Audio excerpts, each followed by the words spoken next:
You guys look like... What do they look like, Jimmy? Dorks. They look like a couple of dorks. Get those birds! Nerds! Nerds! They're coming to get you, Barbara. What? Are you kidding? We got some family here. Can you dig it? Can you dig it? Can you dig it? You are listening to the In the Mouth of Dorkness podcast, the official podcast of the Alamo Drafthouse, Winchester. Welcome to another edition of the REVIEWcast podcast. Joining me is Brian Young, the Turtle Dork. I had a little baby brother, and he was perfect in every way.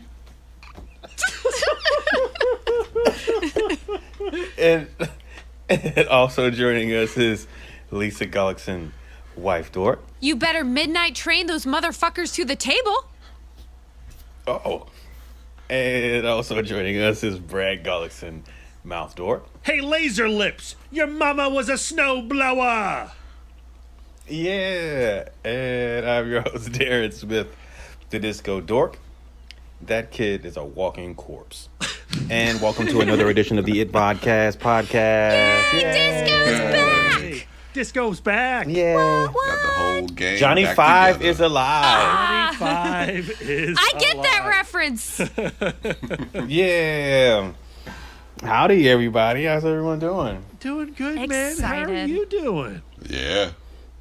I'm alive. I had to fight this. This little illness, little bug going around. 'Twas not in the cards for Disco to be defeated, so I am here. Yes. Once again. All right. We are glad to have healthy, you back. safe. 3 weeks without Disco on the podcast. I'm in full withdrawal. Big time. Big time. I have been hungering for a positive perspective. I've just been bringing the Oh. darkness every week. I made a little Disco doll, which looks a lot like the Stryker doll for all you Circus of Books fans. Oh, yeah. Yeah, absolutely anatomical. Fully posable Fully in posable every way. In every way. You could be like Tom Hanks. Now you can use your blood for part of the cure. Yeah. Oh, Jesus. And then we'll all become Were-Darrens. It's called Disco is Legend. Yes. Yeah, Disco is legend. How's everybody's week of Dork been? Oh, man, it's been good. It's been good. Yeah, it's actually Great. been a little filled, a little busy. Ooh. Yeah, All right. That's what Brian. we'd like to hear, Brian. Well, because while I was gone, apparently you decided to Yeah. dive into some Hitchcock, and I was like, oh, he would wait till I'm not here Well. to start this shit. Yeah. Yeah. Is there a way to Alright. bring up Disco in my cans? I mean, I can raise the volume a little Can bit. you pump up the jam, please? I've- Thank you. I've pumped up the jam, Lisa. Brad likes to keep the board. He's like season 4 of Insecure. He is low key. Oh, I get that. I like it. Okay, I like now the I can reference. now I can hear my friends. All right, Brian, how has your weekend Dork been? Actually, pretty good. Of course, with quarantine, I've been doing a lot of kind of rewatches of some familiar stuff. Of course, my quote was from Mad Max Fury Road, which is one of the favorites here on the It Modcast podcast. So, watched that I think like a week ago, and then kind of just You know how I do. I'll have stuff on in the background, and then it'll catch my attention, and then I'll just start watching it. I think I watched like on cable last night. It was like Punch Drunk Love, and I saw the original Die Hard. It came on HBO the other day, and I watched that. And so, a couple movies here and there that's been kind of fun to, kind of go back into the nostalgia trip to kind of watch those movies. Of course, last week was the documentary that I was excited about on ESPN. It's a 10-part documentary with the Chicago Bulls. So they showed episodes 1 and 2. I watched them also. You did? I did. Nice, Brad. Oh, man, that warms I my heart. love B-ball. Oh, I okay. could tell. I could hear it. Yeah, it was great, man. I thoroughly enjoyed that documentary, and I'm super excited tonight for episodes 3 and 4. So this is kind of chronicling the final season of the Chicago Bulls on their 6th championship during the 97-98 season.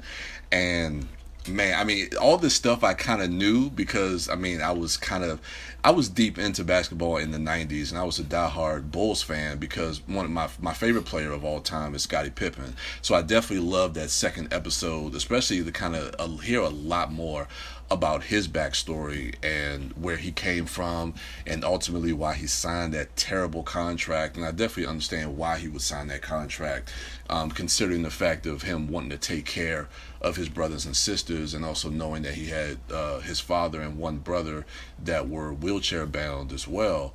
So although that was a terrible contract to sign, you definitely understand why he would do something like that. But yeah, I mean, it just gets into everything as far as with management and how the relationship between Michael Jordan and the general manager, Jerry Krause, got soured, especially after the second season. What happened to him with his foot injury. It was great, man. And tonight, I think they've kind of previewed that episode 3 at 9 o'clock is going to kind of focus in on Dennis Rodman. So I'm excited to see about that, and of course his first stint with the Detroit Pistons, and then when he got traded to the Bulls during that run, especially for that second three-peat. And you know, there was a lot of antics that Dennis Rodman had during those mid-90 years with the Chicago Bulls.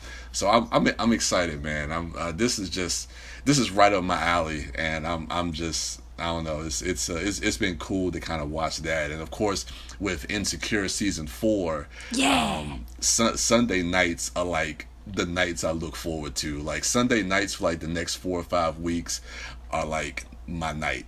So, I mean, well, my whole week in Dork is dedicated to Insecure. Okay. So I don't know if you want to talk season 4 right now, and then we memento it. And kind of touch on the previous seasons in my week in Dork.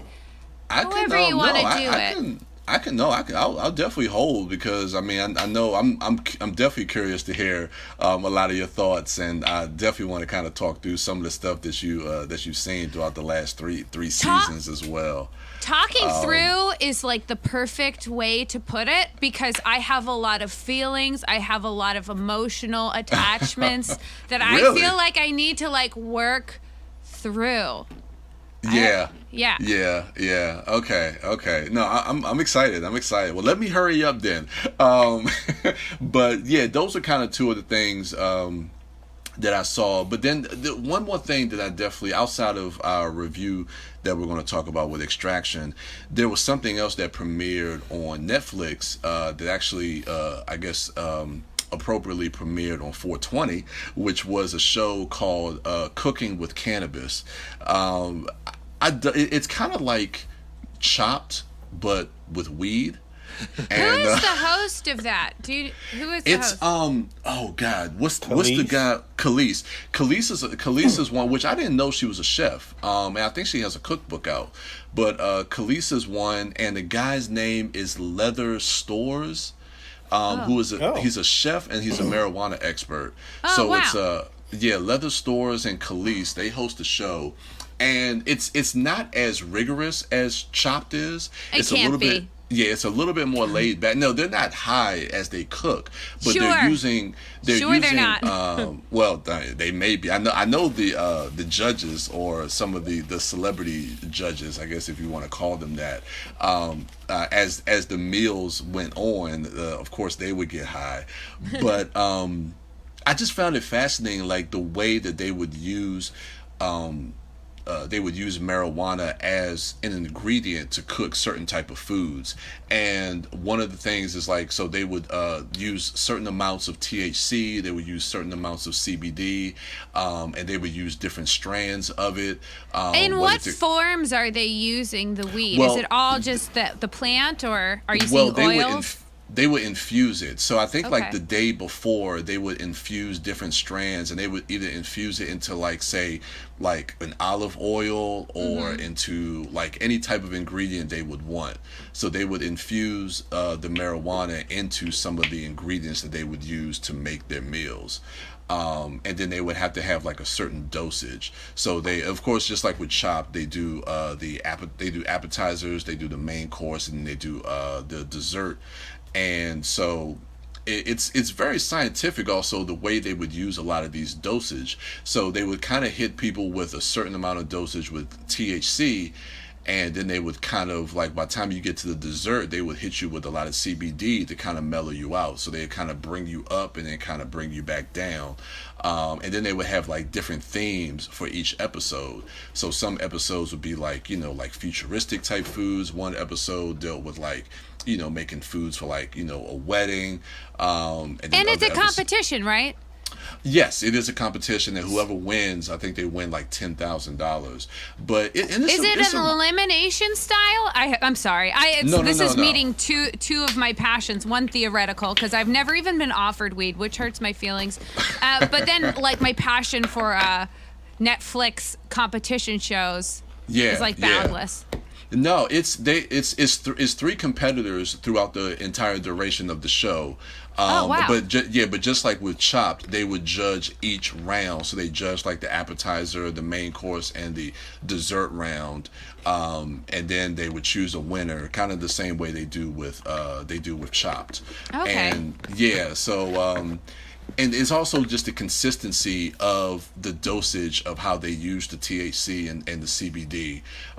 So I thought it was fascinating, man. I think it's definitely, and I think what they were trying to do with the show is just trying to show how you can use marijuana within food, as opposed to just the idea that people have as far as like just, you know, making like weed brownies or putting it into like cookies and stuff like that. Do you feel like you've learned something? Like you could now apply some of this? I don't really cook to that degree, but I definitely think like just being the way that you can use marijuana as an ingredient in food, I definitely think that it's something that is useful. This is the right word to say is to use, but I think I've definitely learned a lot, and definitely when you learn about the different strands and how it's used in the food to create a certain type of stimulus to the body as well. And it's funny too when you watch some of the judges as they eat the food, they would start to get high throughout the episode. So like they would get, by the time they got to the dessert or after they eat the appetizer, they would be like, I'm starting to feel it. So like the first episode, I know Ricky Lake was one of the judges. Oh wow. They had a couple of basketball. John Sally was on there. Nate Robinson, Too Short was on there at one point. They had a couple of comedians on there. Flula Borg was on there. Who was it? Flula Borg, that German guy. He's a DJ. He's a comedian. Okay. Oh, so you watched it? Who, Flula Borg? No. You watched the show. I watched a little bit of it. Oh, okay. Yeah, I think there's only like 6 episodes. It was cool, man. I really enjoyed it though. I thought it was a really interesting show. Would you watch another season of it with only absolutely. 3 competitors, or will they? I guess they'll switch up the competitors for the next season. I'm sorry, but no, there's 3 competitors each episode. So so 3 new competitors. So it really is like Chopped. So it's not at all like an elimination. No, it's not like that. Yeah, everything is self-contained within that episode. So you'll have a winner by the end of that first. And there's 6 episodes, so each episode is different. They bring in 3 new competitors for each episode. Oh, that's cool. Yeah, so I don't know. I dug it. I would love to see another season. I actually binged it when I watched it, and I really dug it. I really dug it a lot, and yeah, it was just interesting to see a lot of the different strands and what they actually do, and I was like, oh, okay, Blue Dream and Blackjack, okay. They did an episode of Radio Lab. I'm about to follow this up with the uncoolest thing. They did an episode of Radio Lab where Jada Bumrad got, fed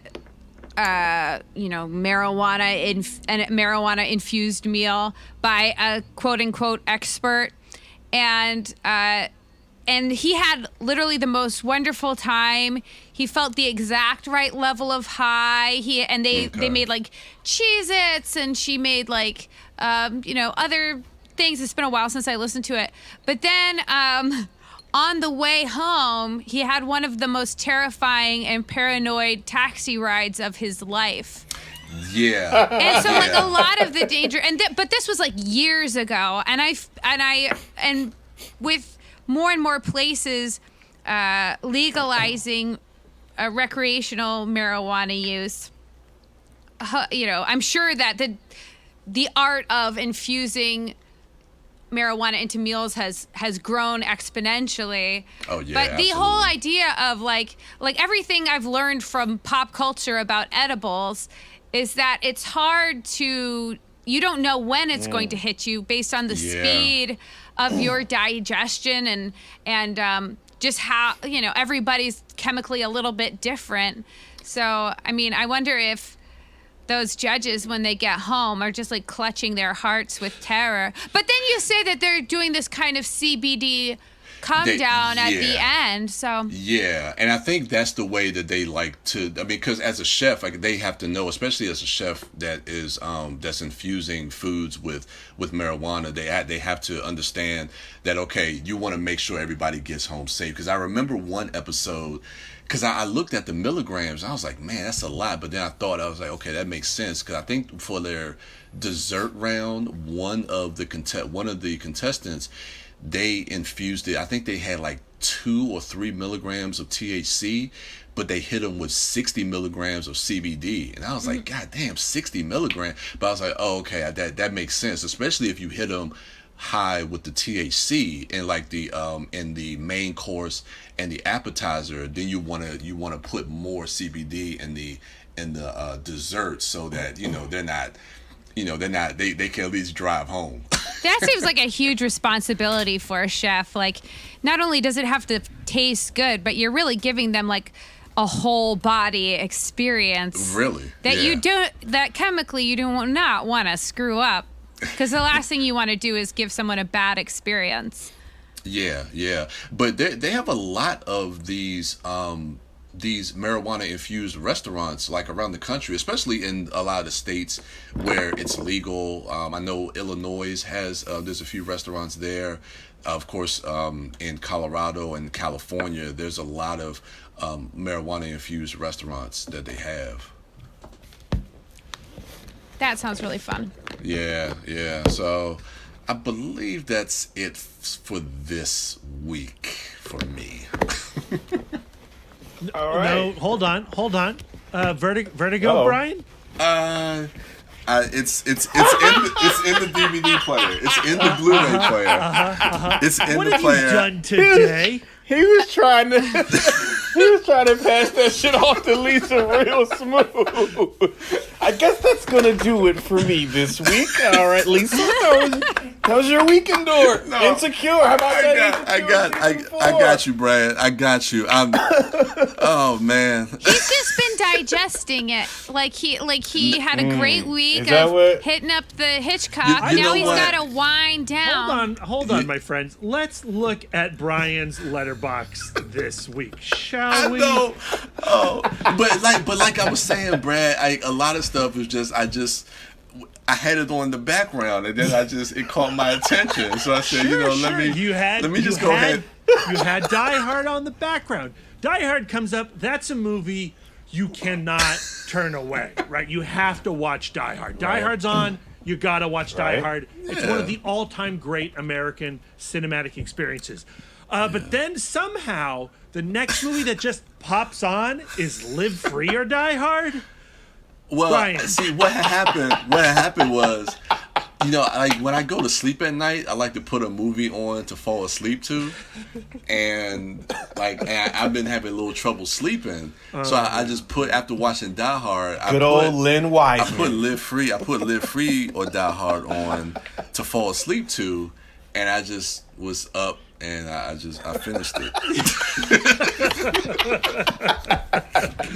That's okay, Brian. That's okay. You're on the Hitchcock journey. I recognize that it is a Lord of the Rings-like quest for you. You're not quite at Mount Doom yet. You've just gotten to those potato fields. I know, but it's literally in the Blu-ray player. I am going to watch it, and I will double down. I'm saying, just like I said with Psycho, and I didn't disappoint. I will have some Hitchcock next week. Okay. Saying and this week Darren is on the podcast, so he will hold me accountable. I'm putting it out. I'm putting it out. Hold on, wait. That means nothing because I've been on plenty of episodes where you said you were going to do some shit. No, but see, well, I guess the thing is like when I promised that I was going to watch Psycho. I knew that if you which time? Well, I mean, we're in quarantine times now, so I really don't have any excuse. That's why I kind of want to move past this conversation right now. Just like edibles, you have to pace yourself with Hitchcock. Absolutely. You don't want to overdose on Hitchcock. That's right, because some people they find it relaxing, but some people they find it agitating, and all of that suspense will leave you crawling up the walls. Right. We don't need. Brian is already having a hard time sleeping. Okay. What is the CBD of Hitchcock? There is none. That's true. Thank you, He's a Lisa. master of suspense. That's true. Thank you for bailing me out, Lisa. You're very welcome. Anytime. I hope she's written in your will somewhere. You owe her like a motherfucker. This ain't the first time she's done this. Anyway, wife Dork, how was your weekend, Dork? My weekend, Dork, has been really wonderful. I'm just going to list through some of the things that I've watched without dwelling upon them because I have already spoiled that all I want to talk about is Insecure.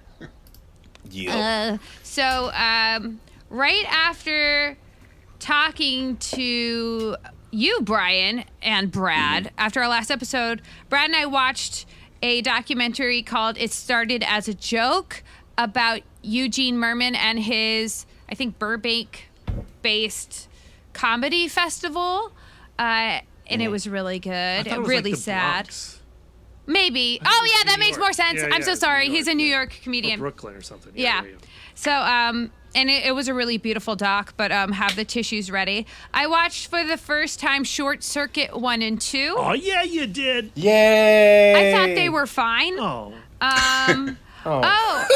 On Thursday night, Brad and I watched a documentary called The Booksellers, and then we hosted with the Alamo Drafthouse Winchester a panel discussion with Pat Nick Powers and Pat Skine. I have it in my notes. You didn't need to interrupt you? me. But I like to interrupt you. Nick, I'm a husband.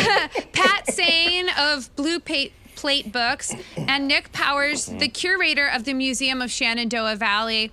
And we had a really great time with this panel discussion. So we did it Zoom style with Andy at his laptop, collecting questions, muting and unmuting people so they could ask the questions of the panel, and just then Brad and I and the panelists kind of just having a conversation. I thought that it was really fun. We had a big turnout for that. It was like almost 30 people, so pretty cool. Pretty cool.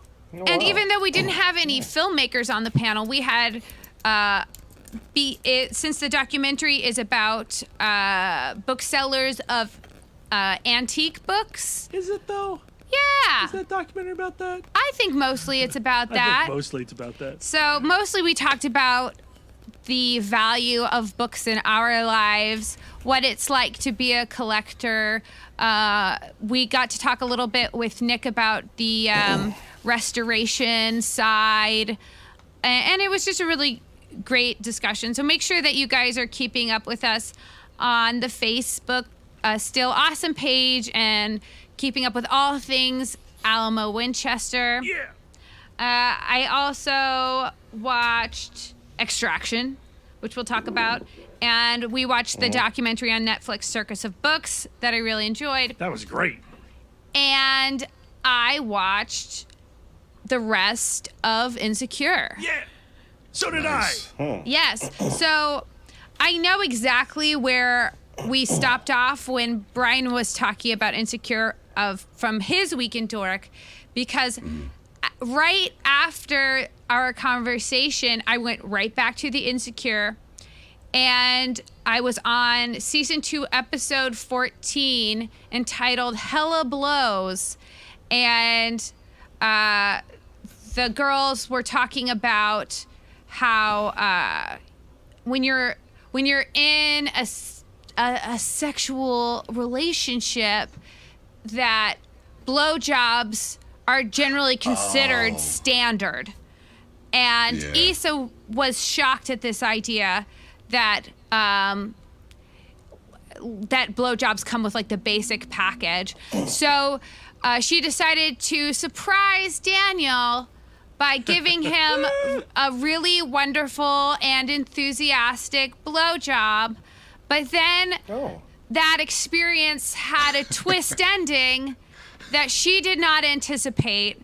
Yeah. And I had to text Brian right away, because to me, I'm going like, well, don't you know, like, that's just like for me, that was the first writing flaw in the show. Because Issa, at age 29, should not be surprised at what happens at the end of a blowjob. And you have to either pull away quicker or whatever. Yeah. But you don't get to act surprised at getting a facial. If you were right there, you were in the zone when things were happening. It's like sitting in the first row at SeaWorld, except for less morally complicated. And you're sitting in the splash zone, like you don't get to complain that you got wet. You know what I mean? True. Yeah, I do. It's a funny moment, but I just that episode and Issa at that moment just frustrated the hell out of me, because first I didn't understand why she would get upset at Daniel. It's not like he was purposely trying to aim for her eye. Yeah. And I'm just like, and for her to get upset and mad and talking about how could you and blah blah blah, this and that, I don't know. Like, to me, that just, I was like, come on, man. Like, that's not his fault. But then they kind of explain that it is his fault later on in that episode. No, he apologizes as if it is his fault. Right. Which, to me, I was like, that's not going to help Issa grow. Yeah. By him just kind of being backed into a corner and apologizing to her so they could resume their relationship. Didn't they also imply that maybe was a revenge money shot? Yeah, kind of. Oh, well, yeah, I think towards the end of, was that no, that wasn't 3. I think that was 2, or even the beginning of 3, because Daniel has his exit midway through season 3, but But yeah, he does kind of have like a little sly comeback, and then she takes it personal, and I'm like, okay, it's like you can dish it out, but you can't take it. Like, come on, Issa. Yeah, I thought that was a very immature moment that I don't think got addressed very well. That being said, Brian, you mentioned that the season 2 finale was something that really affected you. So that particular episode is called Hella Perspective, and it's told in 3 parts, kind of chronicling 30 days of Lawrence, 30 days with Molly, and then 30 days with Issa. Yeah.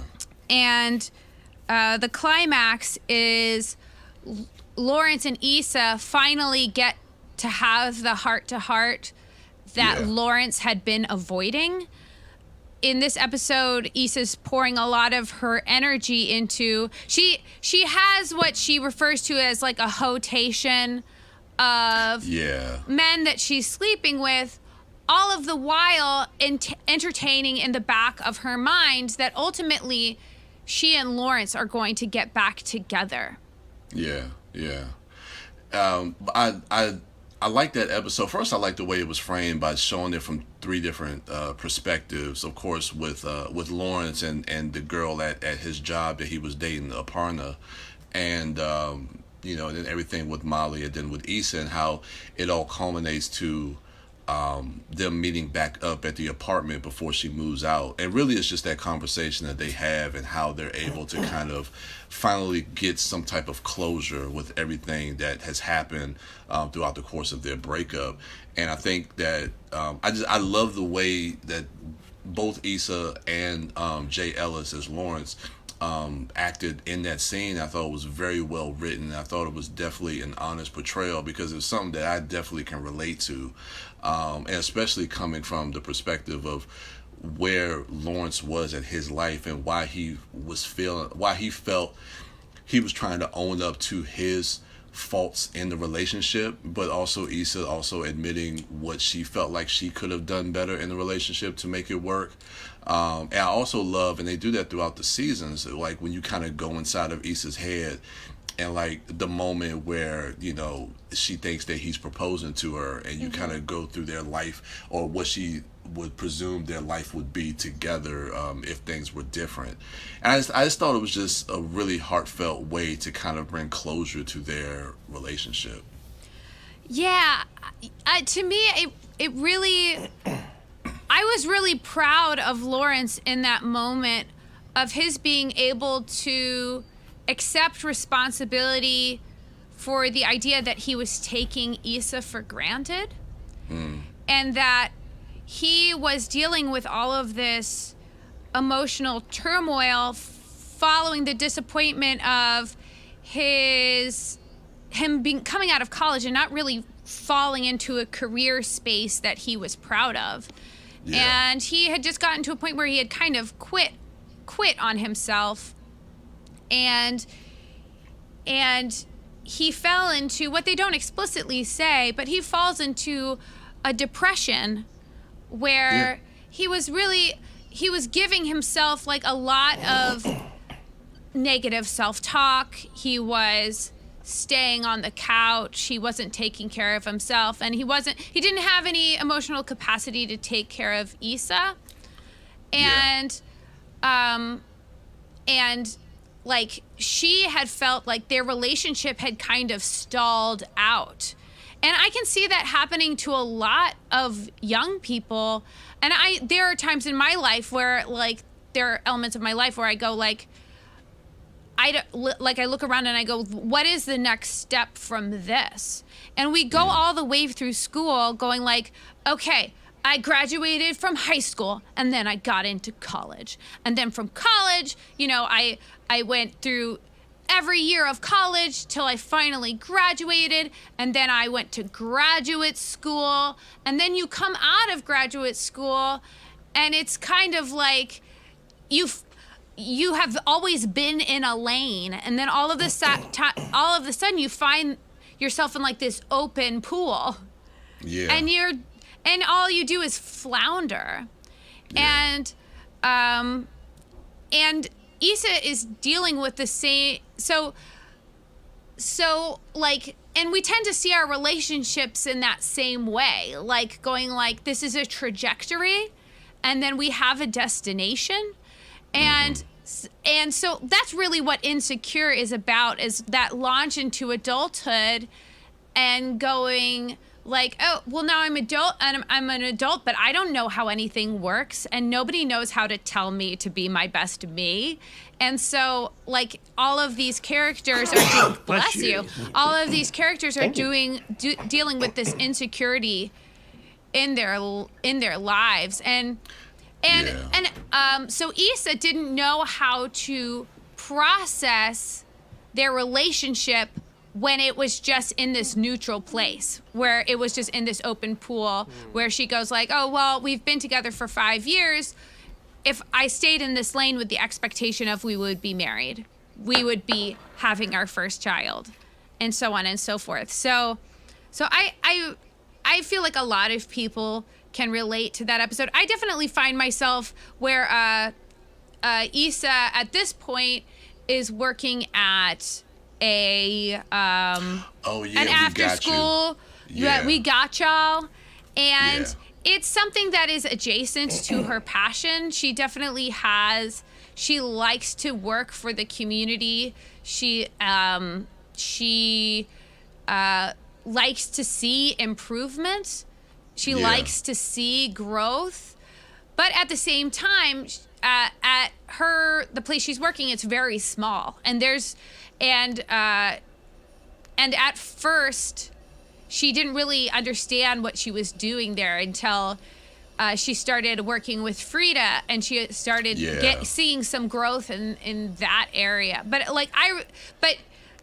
where she is now, she has realized that We Got Y'all is her passion adjacent, but not quite her passion.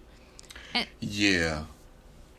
I was going to ask you about that as far as because there was one storyline with that one principal from the school that was kind of being racist towards the Puerto Rican kids, and Issa, I guess because of the opportunity, she was kind of being a little bit opportunistic because of the after school program and the opportunity she was getting with that school, and so she was kind of overlooking, but Frida didn't feel comfortable with that, and she was trying to get Issa to see that, but Issa was just ignoring all the things that guy, and of course, and Frida said, she knows that, the oppressed can't be the oppressor, but, even though this principal is a black man, but he's saying all these racist things about these Puerto Rican kids, this isn't something that we should be supporting.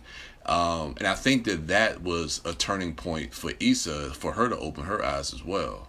Yeah, well, with that situation, none of these people in this show, I'll just talk about Issa.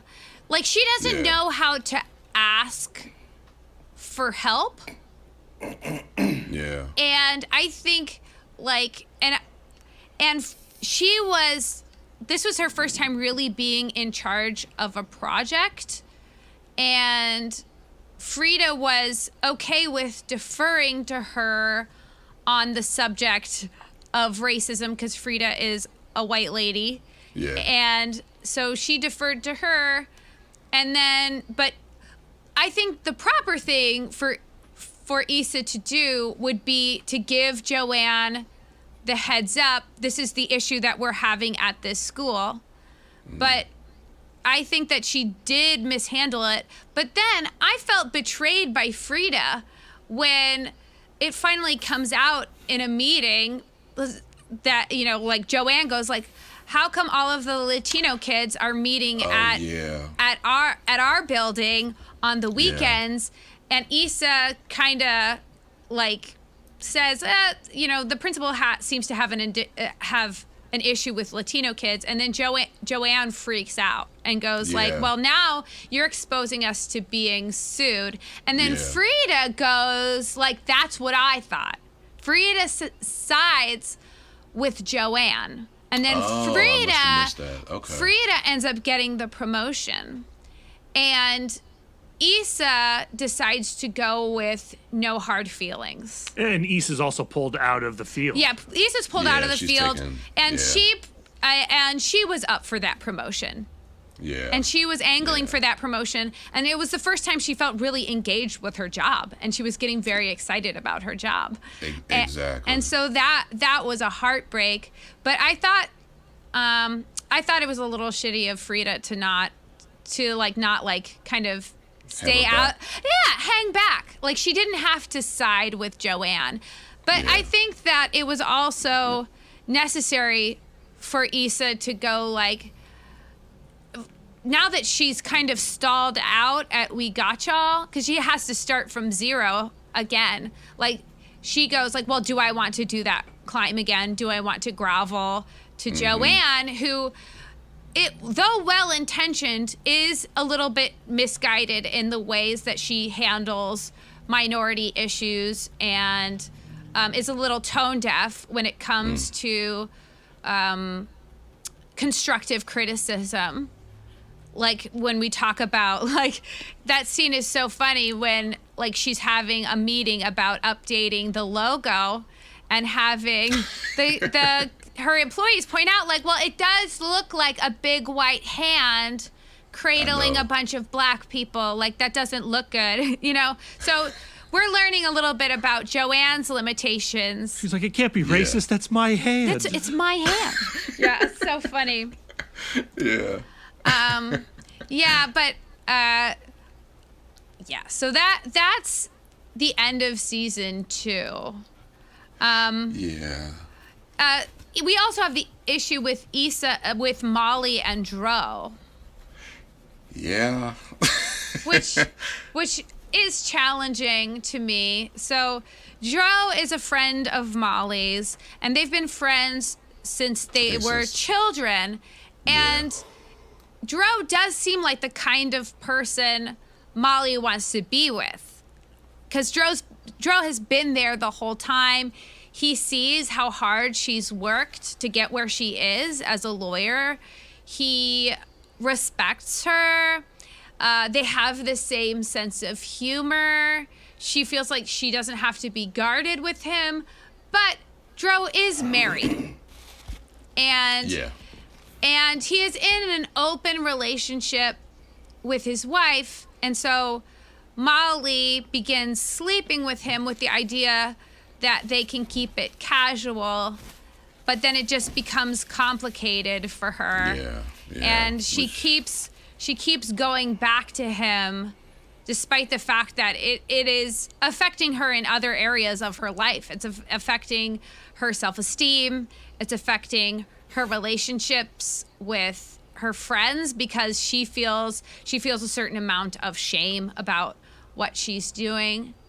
I find Molly to be a really interesting foil to Issa, because Issa is insecure in literally every area of her life. She doesn't have it going on in relationships. She doesn't have it going on in her career. You know, she doesn't have it going on in her self-esteem. Molly, by a lot of people's yardsticks, has made it. She is a lawyer. She is at a successful firm. She is on the partnership track. But she got there by being ruthless and being able to emotionally detach from things that might slow her down. Yeah. And that is how she got on the partnership track at her first law firm.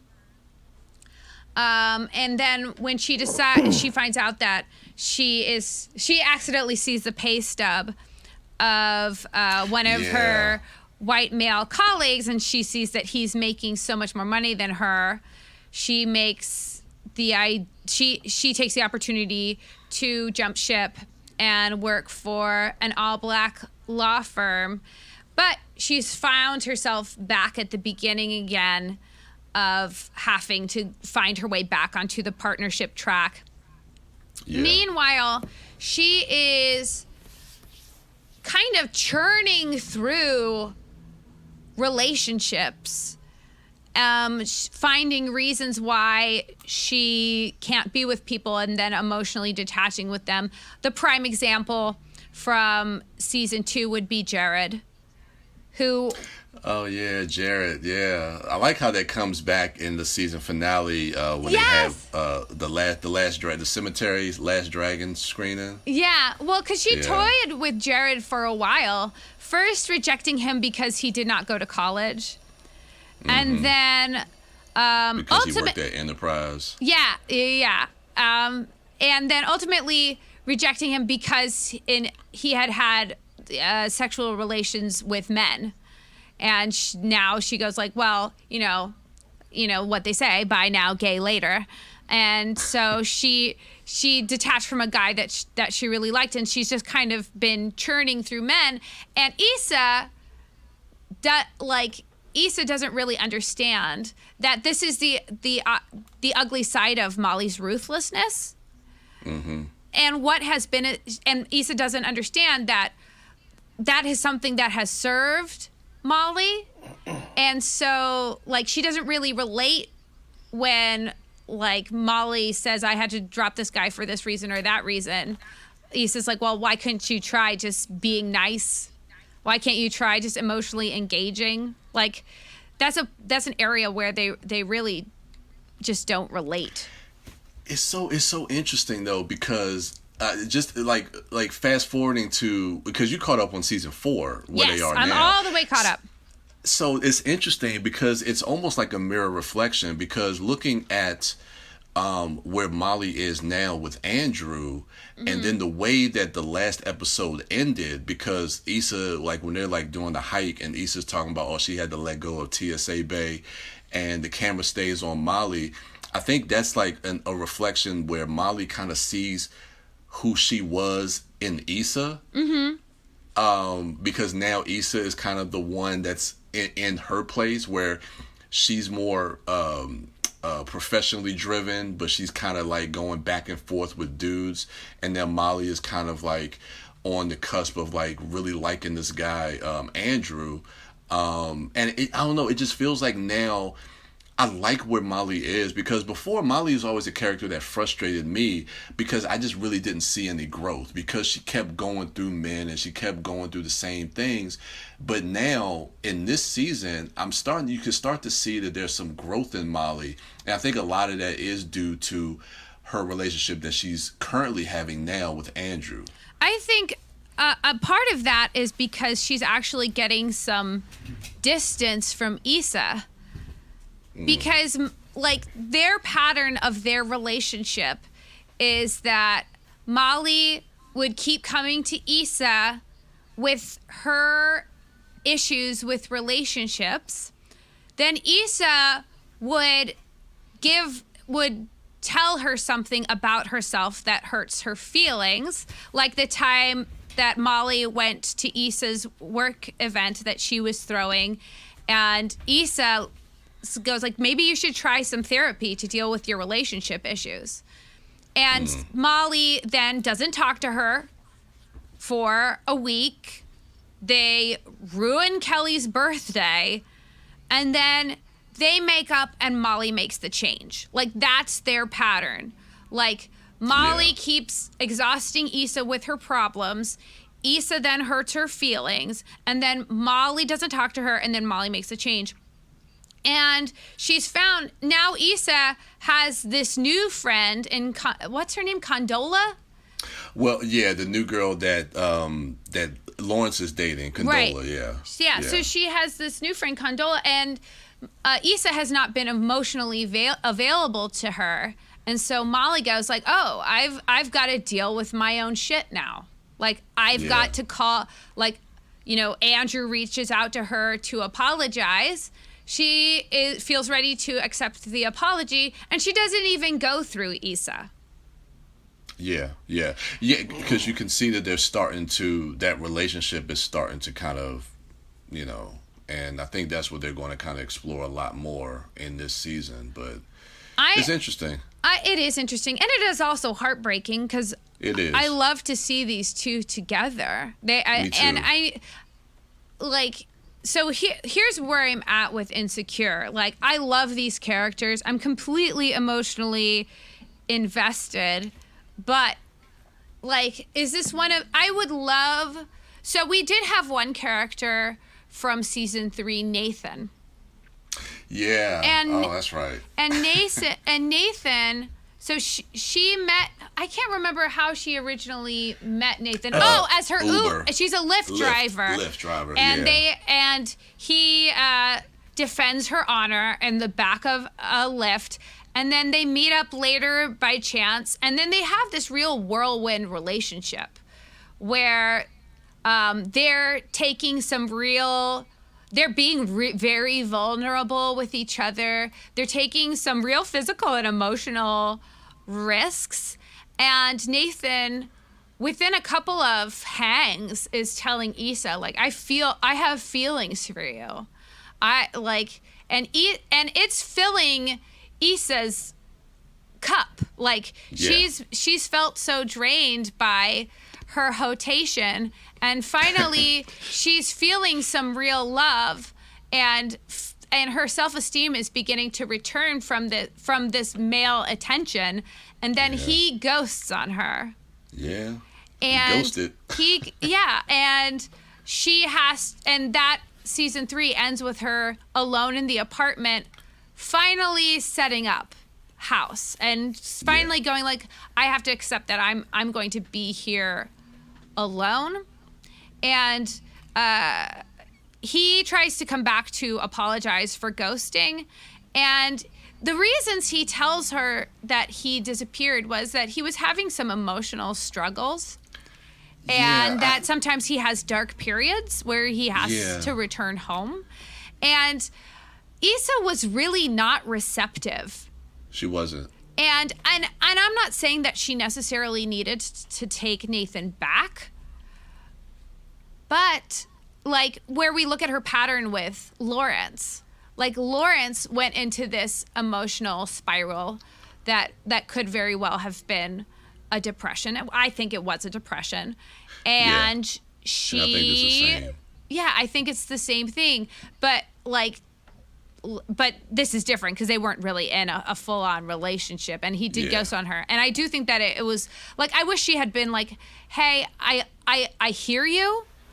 I feel like you need to sort yourself out, and I need to sort yourself out, and we don't need to be together right now. I was very sad that she was not empathetic, more empathetic to Nathan. But like going forward, I would love to see Issa in a viable relationship with someone that's not Lawrence.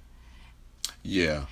And it felt like Nathan was going to be that, and I think they definitely have more in store with him. And because that final scene at the end of season 3, which was directed by Regina King. Yeah, that was great.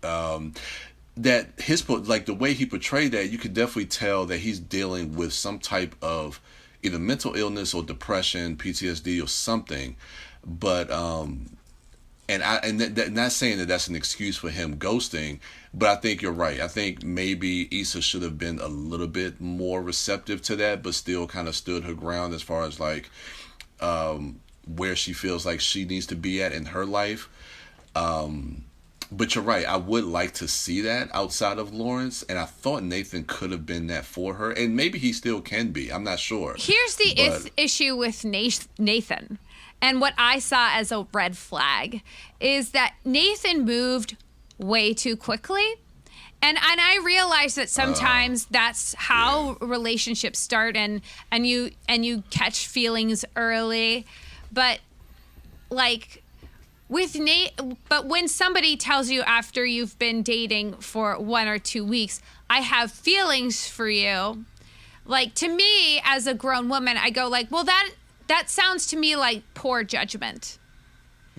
That, I can understand in a new relationship with someone going like, I feel like I'm falling for this person. But to put it all out there, like that to me seemed like a little rash. And if we think this is a guy with emotional instability, like to me that would be an instance of rashness and poor judgment and perhaps some emotional instability.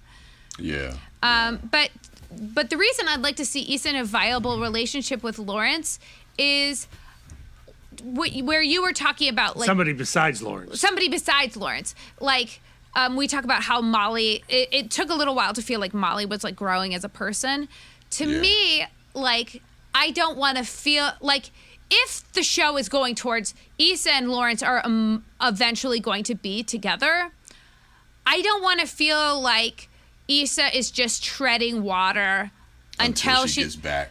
And I think if I may use one of my primo shows, like one of my favorite shows of all time as kind of an example, Lorelai in Gilmore Girls was always meant to be with Luke, but she did have viable long-term relationships with other men that dissolved for real emotional reasons.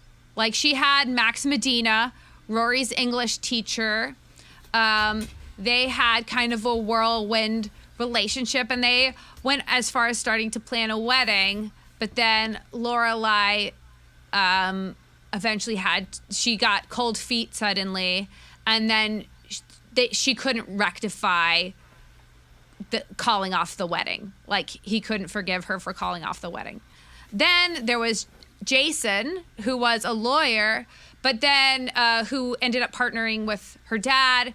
That business relationship dissolved, and then Jason was suing Lorelai's parents, right? So she had real viable relationships before she did ultimately end up with Luke.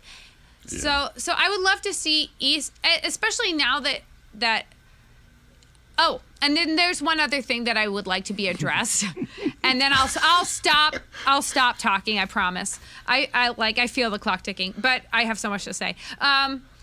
Is Issa financially supported Lawrence for a long time, and then we see like Issa really financially struggling, and after they've broken up, Lawrence is able to move into a new apartment.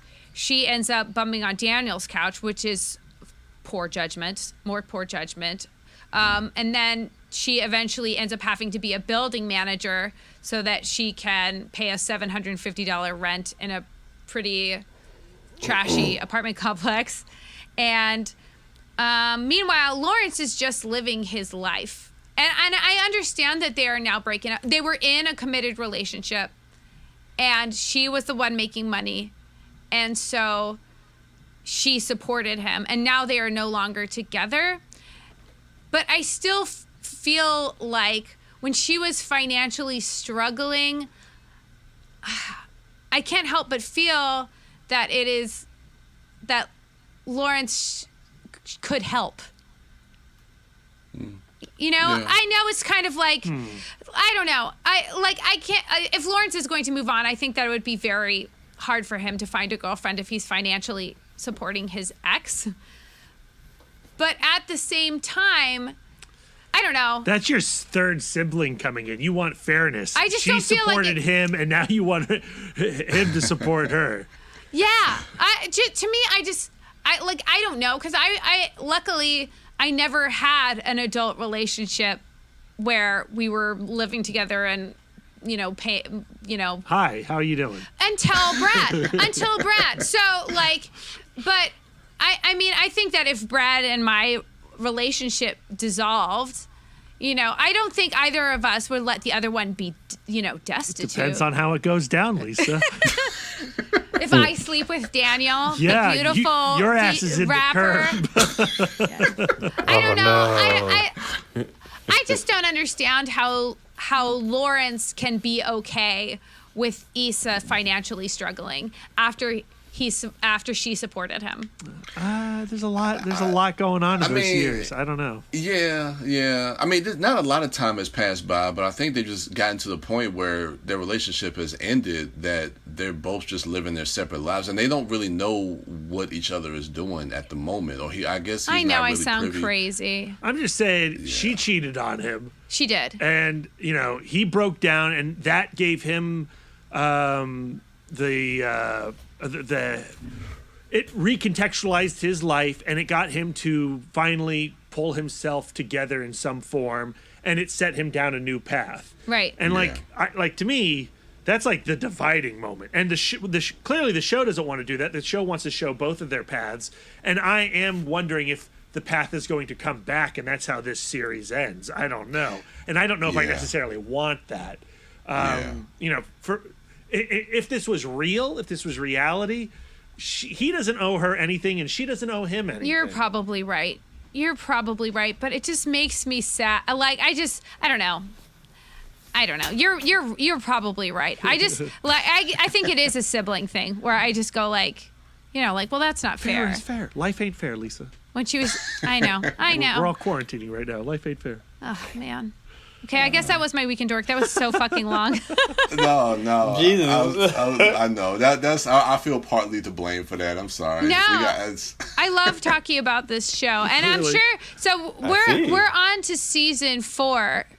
And what episode are we on? We've seen 3 episodes. Two episodes. Third episode is tonight. So I feel like, Brian, we should agree to return to talking about Insecure in earnest at around season 6. Are there going to be okay. 6 seasons? No, not season 6. I mean episode 6. Okay. Oh, episode. Yeah. Yeah, Okay, so when we get about a little over halfway through, and then yeah, because I think this season is 10. Because there's normally 8 episodes a season. Yeah. I think they're doing 10 this season. yes, they are, because I'm on the Wikipedia right now. So if nice. we touch base around episode 6 and then kind of do like a wrap up around 10. That I mean, I'm down. Because I could talk like forever about this show. I know. Same, we haven't same. even gotten into Tiffany and Kelly. I know. It's so much. You could start a separate podcast about this. I mean, we didn't even like talk about the Coachella episode. Oh my God, so funny when they won the edibles. Oh Yeah, but I thought that I mean, we really got some insight into Kelly and Tiffany's relationship. Yeah, at the baby shower. Yeah, it's a lot. It's a lot. It's a lot. I feel sorry for Tiffany, that poor pregnant lady. Okay, I'm done. All right, Brad. Hey, how's it going?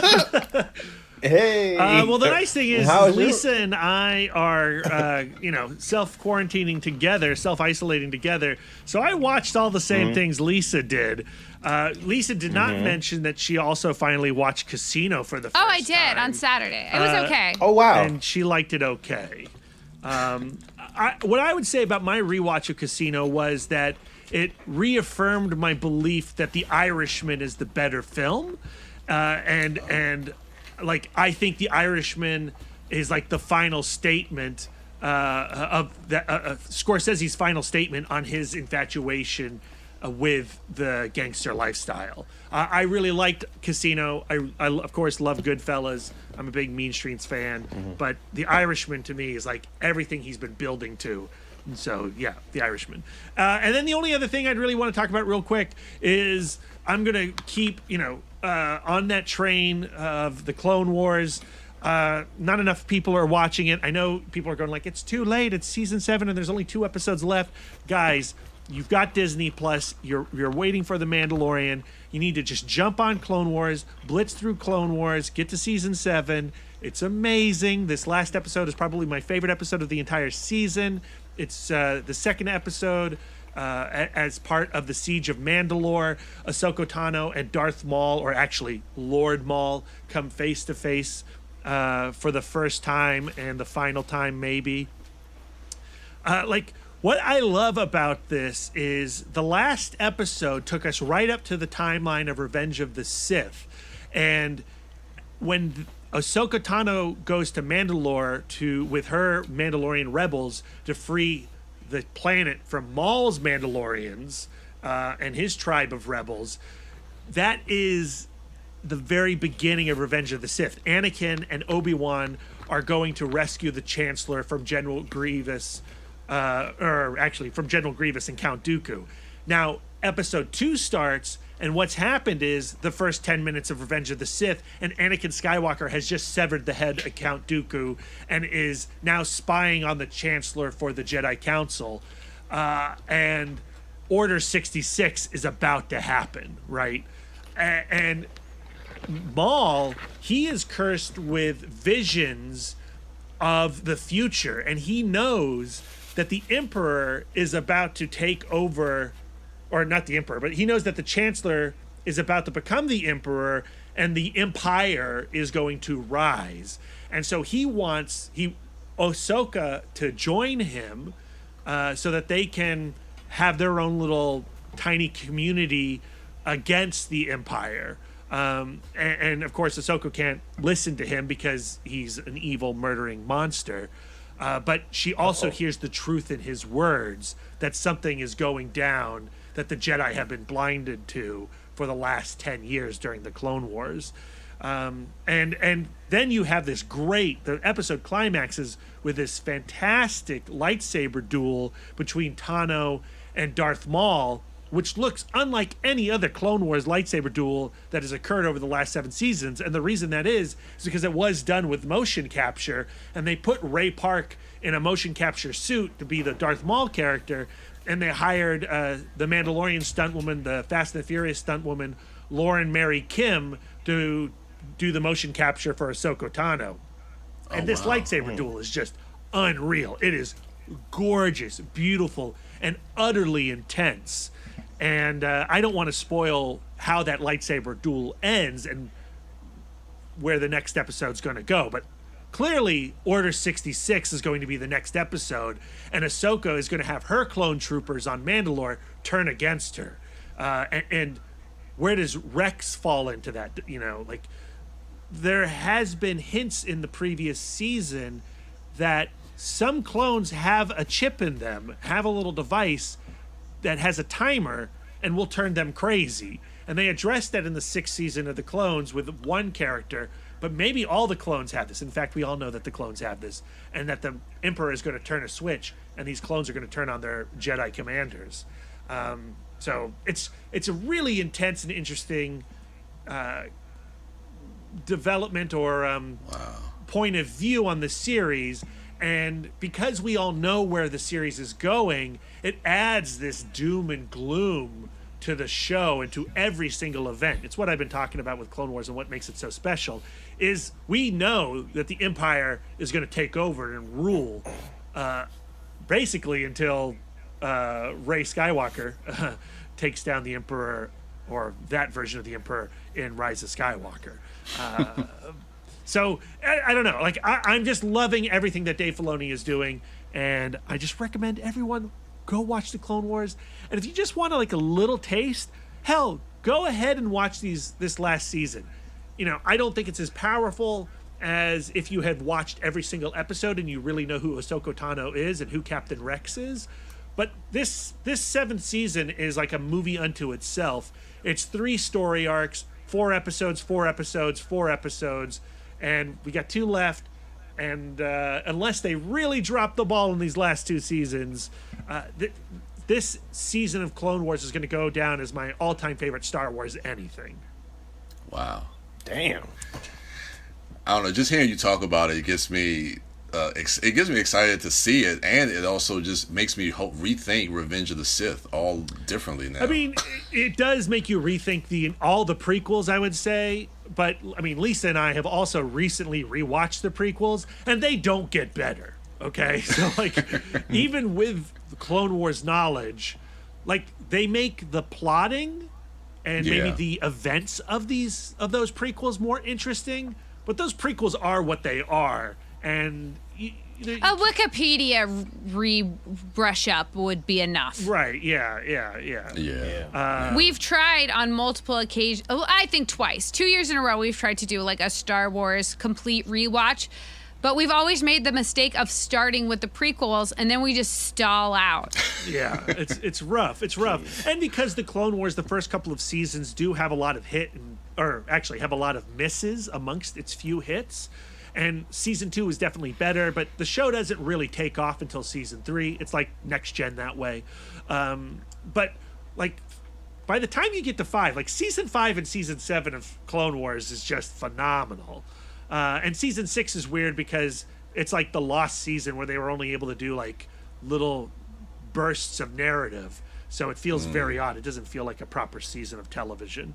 But this season 7, and you could also just go I want to watch all the Darth Maul episodes or the Darth Maul related episodes. So meaning you'd have to start with the Savage Opress, the stories that centered around his brother, voiced by Clancy Brown.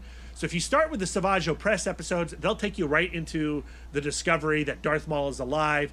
You go through all the Darth Maul Clone Wars episodes, and then you watch the Darth Maul Rebels episodes. That is an epic. And you will come out thinking Darth Maul is one of the best characters in Star Wars.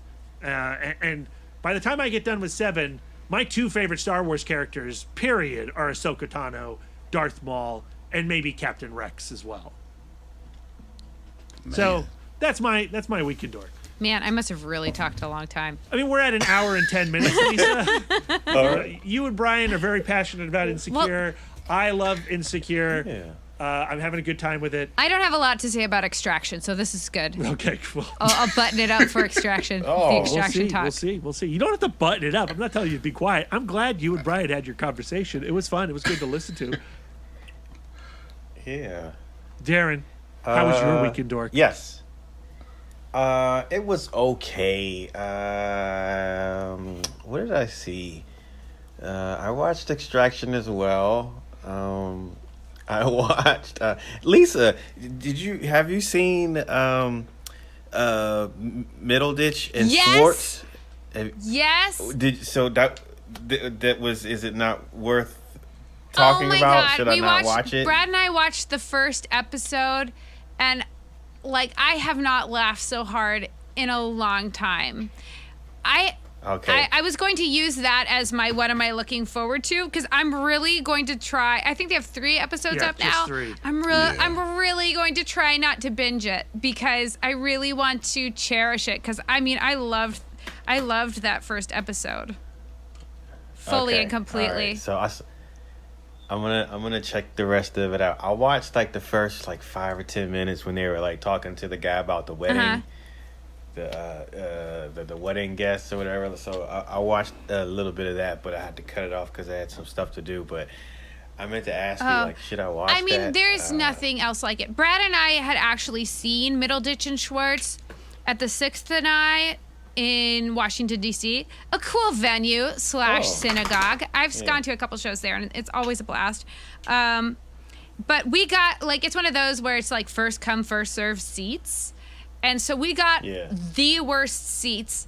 But I was so excited to be there that I just ignored Brad pouting and complaining. He also had a headache for the whole time. I was a real baby that night. He was. And I did not see the show, but I was there. I didn't let it bring me down. No, you didn't. But they do what's called long form improv.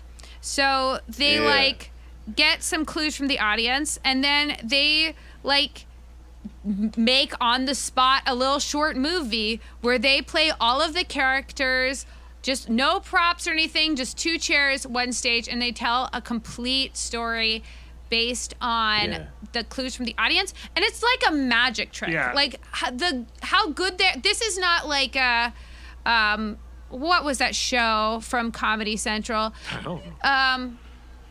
Whose Line Is It Anyway? Whose Line Is It Anyway? Which I loved, but this isn't comedy sports. This is a storytelling art form that's hilarious, and these are 2 masters of it. So those 5 minutes you watched, Darren, are the most awkward part, the worst part of the show. But they take those 5 minutes and they make an entire narrative out of those 5 minutes. They never go back to the audience again. Oh, that's pretty it's cool. It's amazing. It is. It's it's better than it's better than the worst magic show. I love magic. It's not Penn and Teller level, but it's definitely more fun than when we saw David Copperfield. More magical than that. I don't know that he made a UFO appear over my head, Lisa, and I don't know how he did that. That was magical. That's true. It's really cool is what I'm saying. Yeah, I got it. Huh. Okay. Well, I will be looking forward to seeing the rest of that. But anyway, I also saw that Russian movie. Is it Why Don't You Just Die? Yes! Oh, man, you finally saw it. Yeah, that's been available on.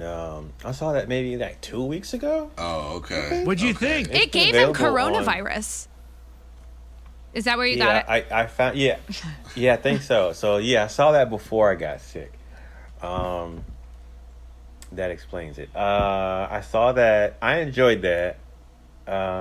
What else have I seen? That's not sufficient for talking about that movie. We thought you were gonna love that movie. You should have had no more room on the couch. You were beside yourself for that movie. Well, okay, so on a technical level, I really dig the movie. On a character level, I never really connected to the main kid, the main guy. My heart is broke. That's why you got to see I'm these sorry. movies at Fantastic Fest. Oh yeah, that's where you got. Oh, that's not fair. That is not fair. But that's still I'm glad you got some entertainment out of that movie because I Well, think they were it's going really to show it at Lost Weekend. It would have been a great Lost Weekend film too. I mean, it's a great crowd movie. Yeah. I can tell. Like I know I would have had a different experience if I'd seen it with a crowd, which kind of sucks too. So because that was not lost on me while I was watching it.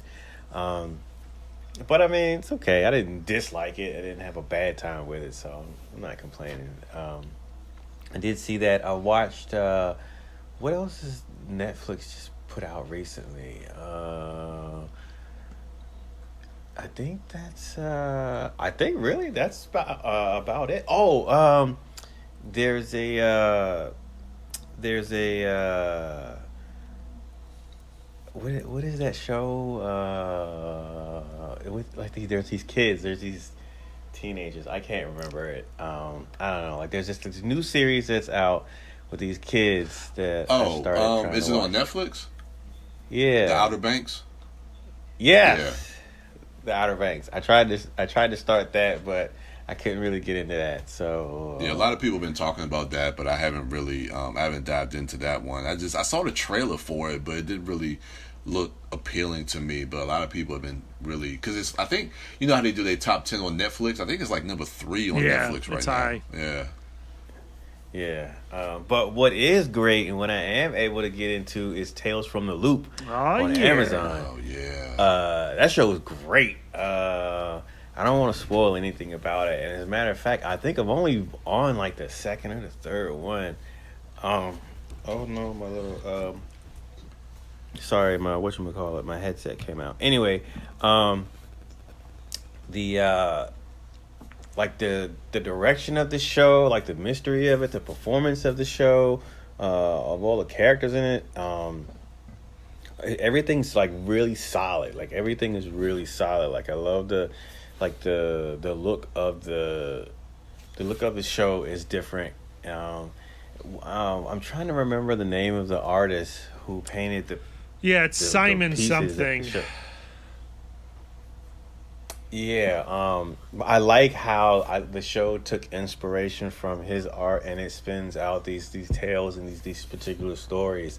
It's just really well done. And like I said, I think I've only seen like one. I'm on the second one now. But that first one, is Rebecca Hall her name? His name? Yeah. Yeah. Like her story, like she's great in it, but that story, like with her, that character and that little girl, I found, I don't know, it was just really well done. So I really like that show. So I'm excited to keep watching that. Actually. The painter is Simon Stollenhag. And so like they took all his paintings, which like incorporate sci-fi like contraptions, like robots and stuff, in very picturesque landscapes. And they try to adapt his visuals for this narrative.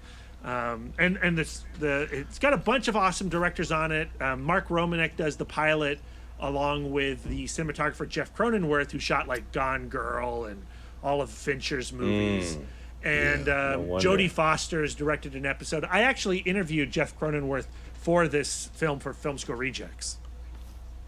Oh wow. Nice. It's pretty cool. I like the show a lot too, Darren. Yeah. Other than that, I did another thing I did for my weekend dork. I did like this. I participated in this Scripts Gone Wild challenge. That was kind of weird, but it was kind of fun. Which movie did they do? Wasn't it we did Stripes. That was it. Yeah, that was pretty cool. I don't know that I could do that again. Why do you say that? I don't know. I don't know. I was just really nervous. Like, oh wow! I watched. Were you drinking? I don't know. You did good.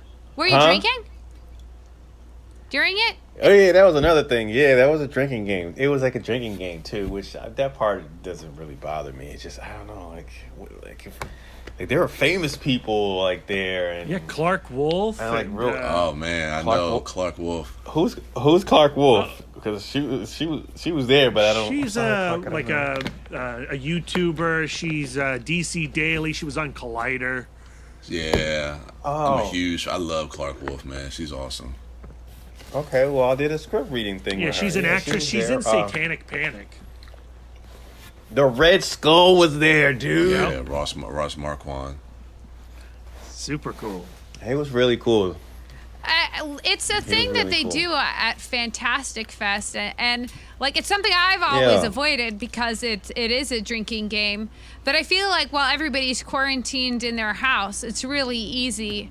You don't feel that pressure from the crowd to get too loosey-goosey, right? Yeah, Yeah. this is true.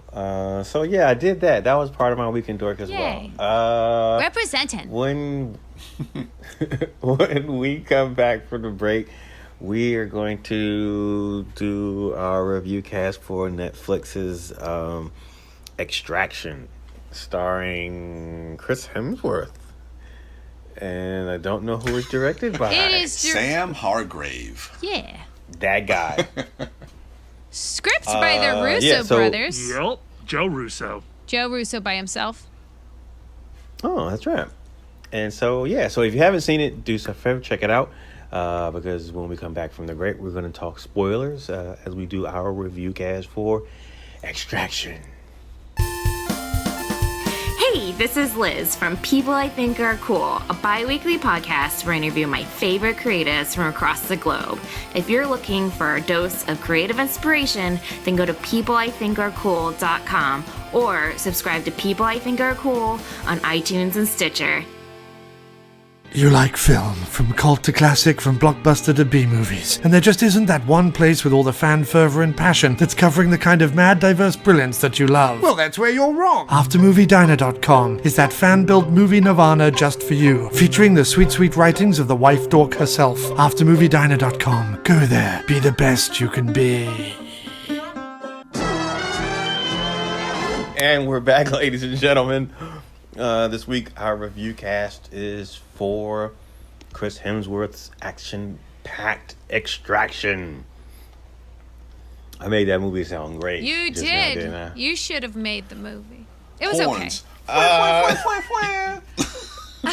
Wow. So if you haven't seen it, check it out because we're getting the spoilers. I'm going to do our round robin, the good, the bad, the ugly. So in typical fashion, I'm going to start with that guy, Brian Young, the Turtle Dork. All right, so I'm gonna say this. I promise you, this is not going to be a King Arthur review cast. Oh my God. I promise. What? Why'd you have to start with because that? I have a sense that this is not this is not going to be a well-liked movie among the fellow dorks. But I got issues. Believe me, I got issues with this movie. So I'm saying that it's not going to be a King Arthur situation. This is better than King Arthur, Brian. Don't worry. Oh wait, this movie's better? I think so. Oh man! Wow. Oh man! Yeah. You sunk my heart, man. You sunk my heart. Send the trombones home, Brian. Brad is raining on your parade regardless. Oh man, that's funny. Oh my God. That's funny. But no, I need to rewatch King Arthur. Let's be real. I need to rewatch it. But yeah, with Extraction, man, I really did kind of dug this movie, with all the issues which we'll get into on our into our bad. But with the good, first I gotta say, just the action. The action I thought was just astounding. I kind of described this as kind of Call of Duty meets John Wick. It definitely has kind of like that feel and that vibe to it. The story is Tyler Rake he's a black market mercenary, and he's been hired to bring back, basically it's a simple extraction story, and he's hired to get the son of this drug lord from inside Bangladesh, and directed by Sam Hargrave, who is a stunt coordinator and a stuntman himself, and I believe he did a lot of the stunt coordination on some of the Marvel movies that the Russo brothers worked on. And I don't know if this is his directorial debut, but him directing this film with Chris Hemsworth, you could definitely see that he's kind of going the same route that Chad Stahelski and David Leitch were doing with something like John Wick. And to be honest with you guys, I was kind of all in, specifically when it came to a lot of the action set pieces, a lot of the stuff the way it was staged, the way it was choreographed. I don't know, I really kind of dug that, and I think Chris Hemsworth also was kind of really good in the lead role, and we'll talk about the rest of the cast when we get to the bad. But I think, and it's kind of been with him and his career. I mean, if you look at his career outside of like some of his comedy roles and the MCU, he hasn't really hit the way that a lot of people may have thought that his stardom would kind of hit. I mean, you look at a movie like you look at a movie like Black Hat, you know, like some of his more dramatic movies, he just doesn't seem like he really is a big draw. But I think he's really good in this role in a movie like this, and I think this being on Netflix really does kind of suit that for him. But I like him in this role, and I think he fits for this type of character. But yeah, I would say those are probably the most of my good, which I just thought a lot of the action really kept me kind of riveted throughout the entire film. So that kind of carried me over as far as like the stuff that I really enjoyed about the movie. All right, wife Dork. I'm gonna preface this by saying, like, my point of view is kind of moot because I am not an action movie person, particularly when it's like a war game style action movie. So I tend to disengage and get a little sleepy beepy when the shooting starts. I did think that Chris Hemsworth gave a really emotional performance. His character is one that has a lot of depth, and I felt like he was really willing to go there in this film. His particular character has a well of sorrow that we discover at the end of the movie comes from losing his child to leukemia while he was in Afghanistan, and he went and he was using that as an opportunity to disengage from a really sad time with his family, and so he's carrying all of this guilt. Yeah. And so we get to see through his relationship with Ovi, the kid that he's extracting, he is able to access that part of himself again, which is paralleled by at the beginning of the movie, he has this very blurry memory of his child, and then by the end of the film, he is able to remember his child's face. Which, so I really feel like he went there. I also like the fact that this kind of typical gangster movie, what drug lord movie happens in Bangladesh. I think we've seen a lot of this kind of movie take place in Mexico or take place in, Yeah, South it's American white guy countries. killing a bunch of brown people movie. Yeah, but they're a whole new set of brown people we're not used to looking at. And Bangladesh is a beautiful South Asian country. So that's my good. All right, Brad. Yeah. Oh, but yeah, my good. Yes. I like how mean-spirited the violence is. I think it's like I appreciate like a film that will take it to the extremes, but yeah. So like a kid killing movie, lots of kids getting slaughtered, very John Carpenter of them. And of course, I agree with Lisa. Like I like Chris Hemsworth quite a bit. I think that the emotional baggage that they give him is effectively performed by Hemsworth. And I loved I don't know who the actor is who plays the assassin who initially hires Hemsworth's group, but then tries to like betray him, and then at the very end they partner back up again. I liked that guy's story a lot because, you know, Ovi is kidnapped by two bad dudes, and they use Ovi as rival drug lords. Rival drug lords, and they use Ovi as a bargaining chip or a way of attacking the other. And this poor guy who has a son himself is dragged into it and forced into the violence because if you don't do what I say, I'll kill your kid. And so I liked that sort of antagonism that was built between Hemsworth and this guy, which again, I can't remember what his name is or the actor's name, and I apologize. I should bring up IMDb. I think it's Saju. Yeah. I think you're right. Saju. Well, that's Randeep Hooda. Yes, thank you, Lisa. Thank you, Brian. And I thought he was great. And, you know, when he has his first encounter with Hemsworth, I mean, he gets the ever-loving snot kicked out of him. Ooh, and I loved the makeup work on him.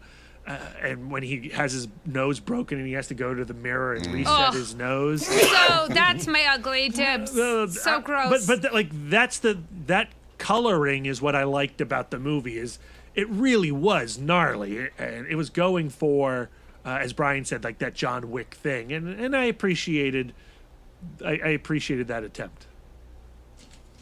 Yeah. Okay. That guy that you're talking about, Brad, I can't remember his name either. But he was probably like my favorite thing about the movie, like just that his story arc was unexpected. I just appreciate it. We're not talking about the right actor. Oh, no? It's not. Is it Arjun?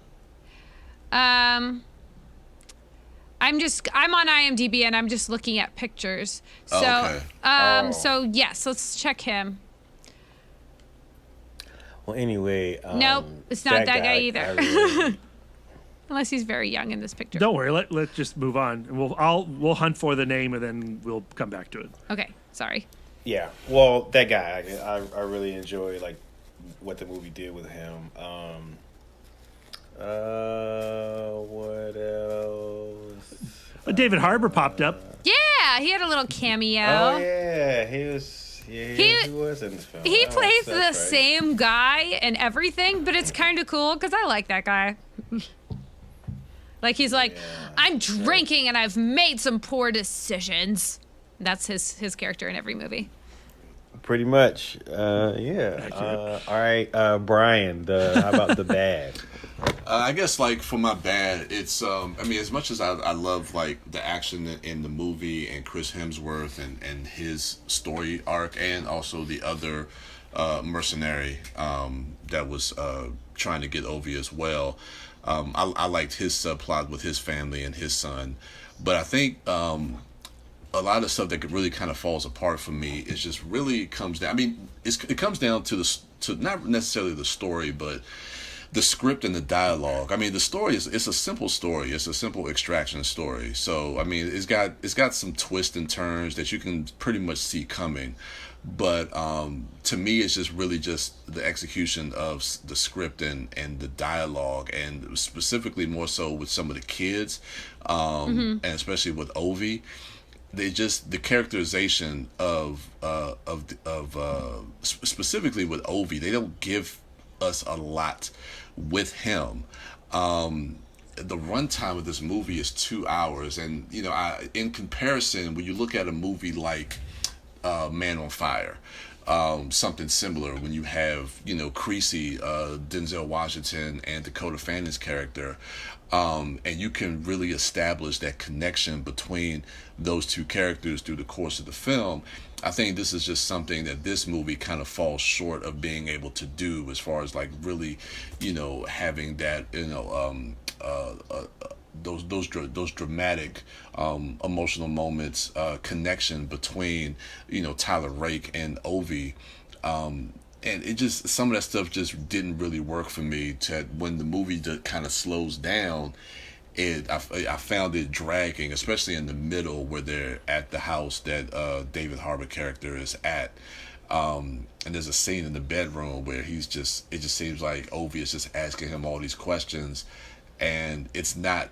I don't know. That scene just really just played very odd to me, and I don't know. A lot of it, I just think, just really just kind of comes down to the scripting of this story overall.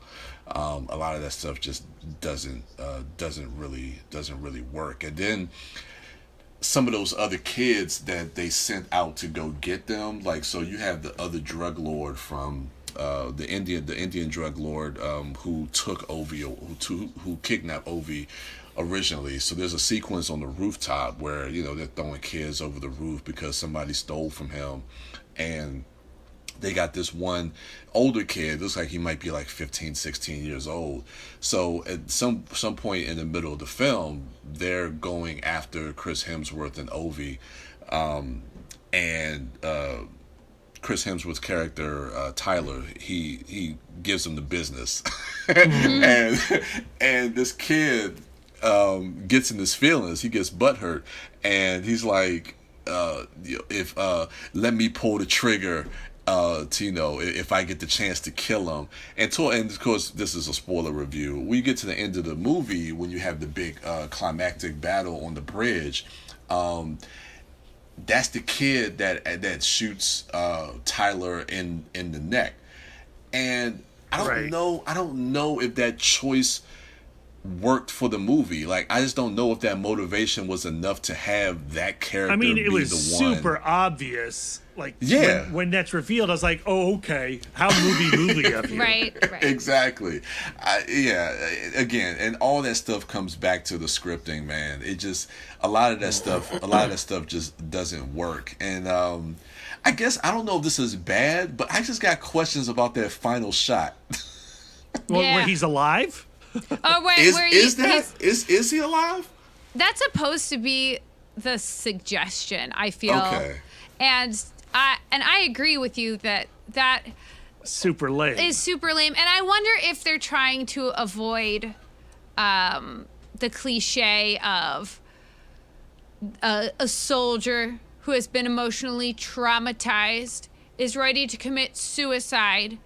And so he does, but he does a lot of shit in between. Yeah, instead of like suicide by cop, it's basically suicide by drug deal, right? Or cartel. And so maybe having this little like resurrection scene, it's supposed to like deflect that, but at the same time, I'm just like, it doesn't save the movie.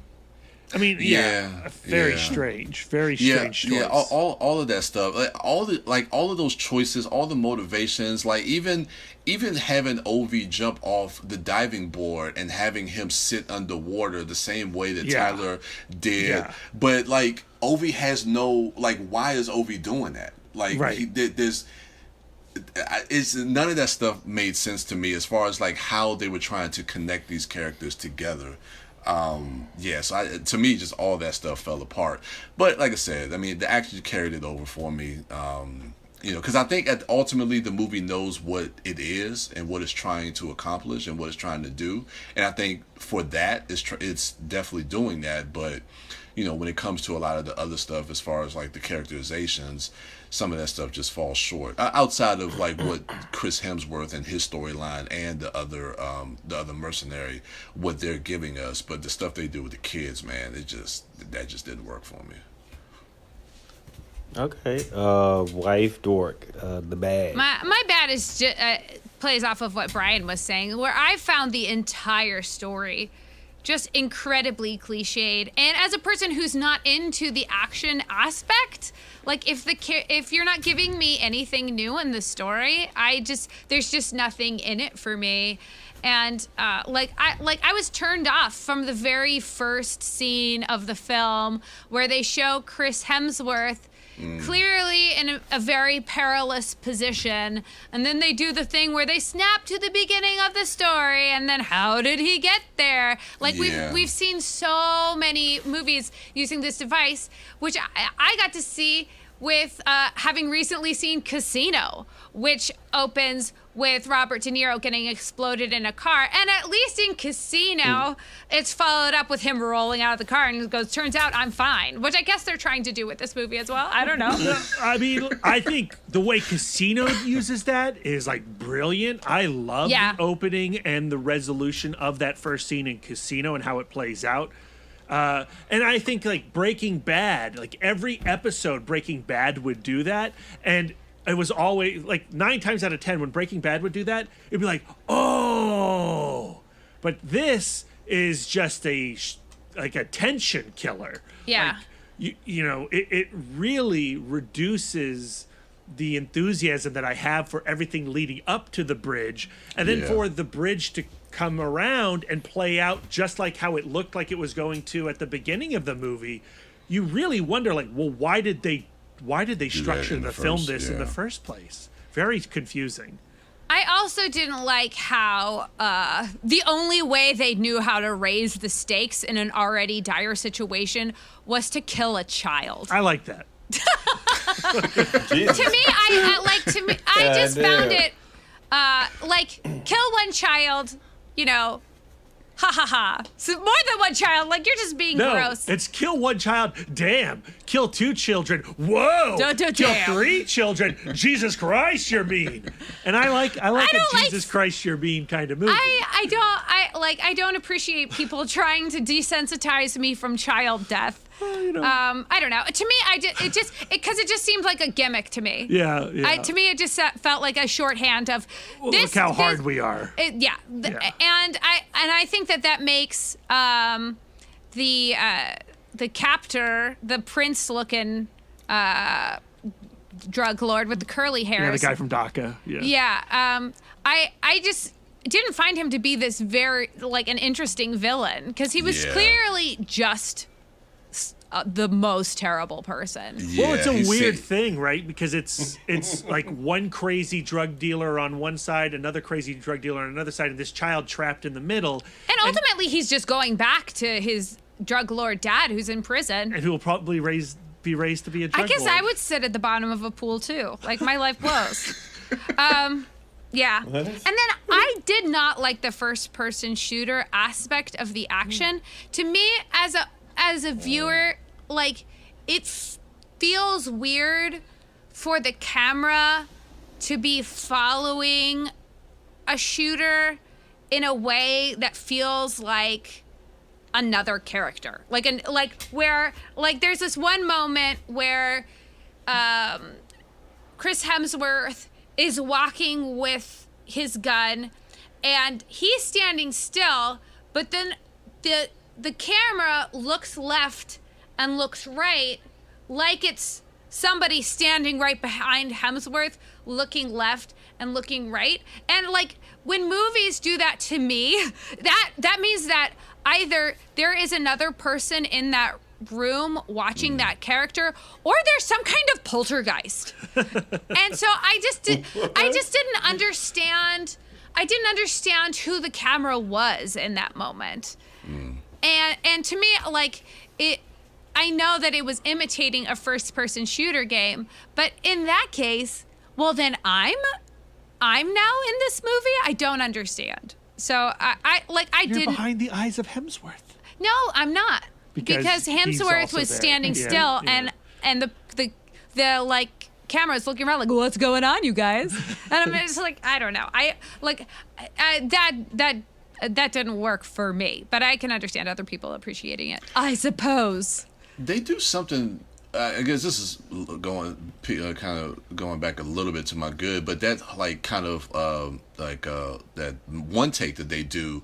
There's a moment during that long take where during that long take the camera kind of changes perspective, changes point of view. Yeah. So it's like you're following one of the soldiers, and then like Chris Hemsworth takes him out, then you're following Chris Hemsworth, and then you're following the other mercenary. Yeah. So I like how throughout that whole long take you're actually kind of shifting and changing point of view throughout. I thought that was kind of interesting the way they were doing that.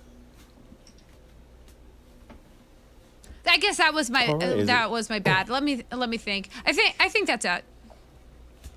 All right, B, the bag. You know what I love about like these recent batch of Russo brothers produced films? Like I enjoyed 21 Bridges, the Chadwick Boseman film, which was not a great movie by any means. Like it was not reinventing the wheel, but it was looking back nostalgically to an era of crime film that I appreciated, and then giving it a little bit more of an angry edge, a meaner edge to it in the violence. So I ended up coming away from 21 Bridges going like 3 stars. I really like it. Extraction is doing a similar thing where it is looking back to a much more recent era of action movie, post Black Hawk Down, post John Wick. And to me, it's just not imitating those as well as what 21 Bridges was doing. And I really disliked the cinematography of the film and the color correction of the film. And for the most part, I disliked the choreography of the action, or not necessarily the choreography, but how they digitally stitched together those shots, and how, like in the very beginning, but it's not even an action scene really, when Chris Hemsworth gets up and he walks off and he jumps off the cliff and goes down into the water, and it's all in one shot. You're like, oh, CGI Chris Hemsworth. He just transformed from real Chris Hemsworth to CGI Chris Hemsworth. Like, that didn't work for me at all. And that just sort of continued throughout once the violence started, and we had that really, really long take, which, back in the day, give me a one take like that, I would be like, oh my God, Children of Men. But at the same time, Children of Men did it as a one take, whereas this is, stitching it together in like a Hitchcock rope kind of way without the CGI. Yeah. And which always feels like a little weird, a little awkward, kind of cool. But in this case, I just was not feeling the action, because I agree, Brian, I feel like they were doing a Chad Stahelski kind of thing, but not quite as good or interesting. And because this had a world that was nowhere near as interesting as the weird-ass world of John Wick, or even the emotional depth that John Wick has, which isn't like super deep, but because of that first film, you connect with that character in a way that you don't in Extraction. I agree with that. And actually, John Wick does the exact same thing, right? Where John Wick starts off at the end of John Wick, and then you go like, well, how did we get there? But even John Wick, I think, does it a little bit better than what Extraction does. So that's like my big bad. And then, I do feel like I'm just done with white soldier killing a bunch of bad brown people. And even though there are some good brown people in this movie, and it is an interesting locale, I felt like this was Last Blood again, or Rambo 4, or what was that Jennifer Garner movie? Oh shit! Peppermint. Sprinkles? No, Peppermint, not Sprinkles. Man, I'd watch the sequel, Sprinkles. No, I wouldn't. And so, ultimately, I just found it kind of like, ugh. But I do like seeing kids get killed. You do. Jesus. All right. My bad. I don't know. I just found the movie like boring. Yeah. I don't know. I just the action was nothing of note to me for whatever reason. Like that whole, there's a lot of talk about that one long extended sequence, but to me, nothing.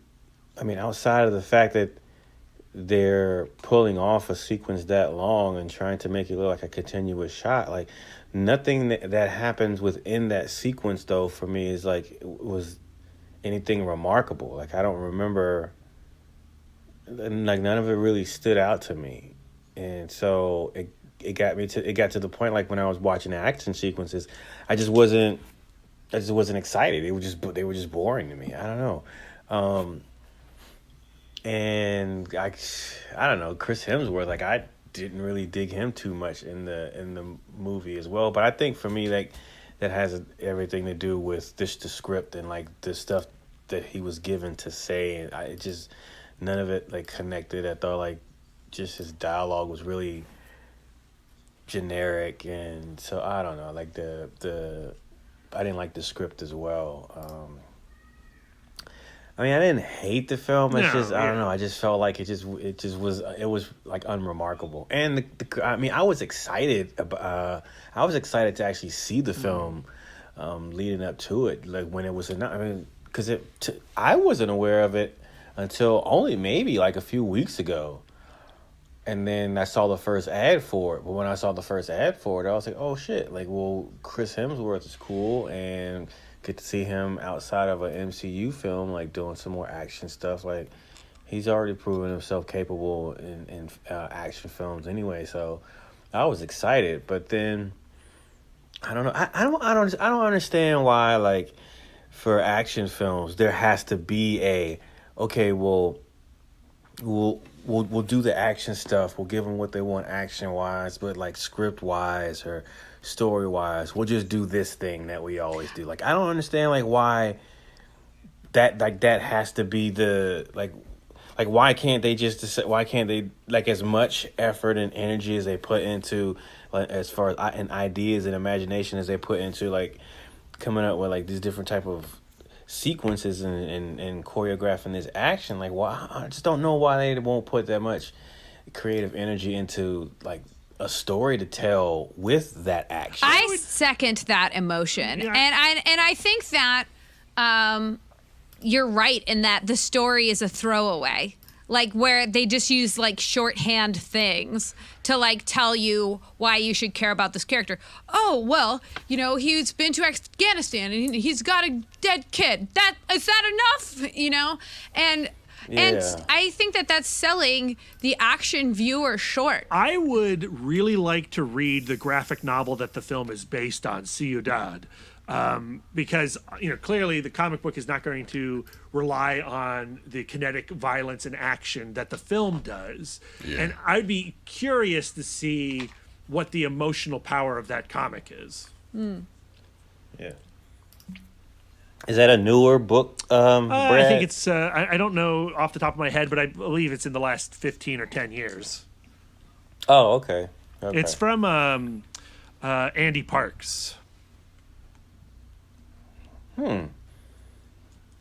Have you seen it? I mean, have you? No, I haven't. I haven't read it. I only know. The only way I learned about it was because of this movie. Oh, okay. Brian, how about The Ugly? I guess the only ugly in this is, I guess, looking at kind of outside of the context of just the film itself, and it just kind of put light on something that, as far as like a real world issue that I've always kind of maybe struggled with, is just how, like, you know, they kind of indoctrinate and train like these kids to be killers. You know, I don't know. It's just like, you see movies like that before, where, you know, you see all these kids who they train them up and they, you know, to be assassins or to be soldiers and to kill. And I don't know. I just, like, outside of just the context of the movie and just looking at that overall, like, that's just something that's just so, I don't know, ugly to me. And I know that they're trying to portray something that is actually kind of like, you know, a real world scenario and something that's actually happening in the world. But yeah, I don't know. And I was thinking that in the film, when Hemsworth kind of lets some of those kids go, like, part of me, when he was fighting some of those kids, I thought he was going to start to take them out. And I was like, I don't know how I'm going to feel about that. But I kind of had your sentiment too, Brad, where I was like, okay, yeah, he's going to let one of these kids go, and that's going to be the kid that ends up killing him at the end of the movie. Mm-hmm. And I was like, okay, we've seen that before, but I don't know. I guess that's really the only ugly that I can think of as far as Extraction. Private military stories are interesting, but when Gemini Man is doing it better than you're in trouble. No.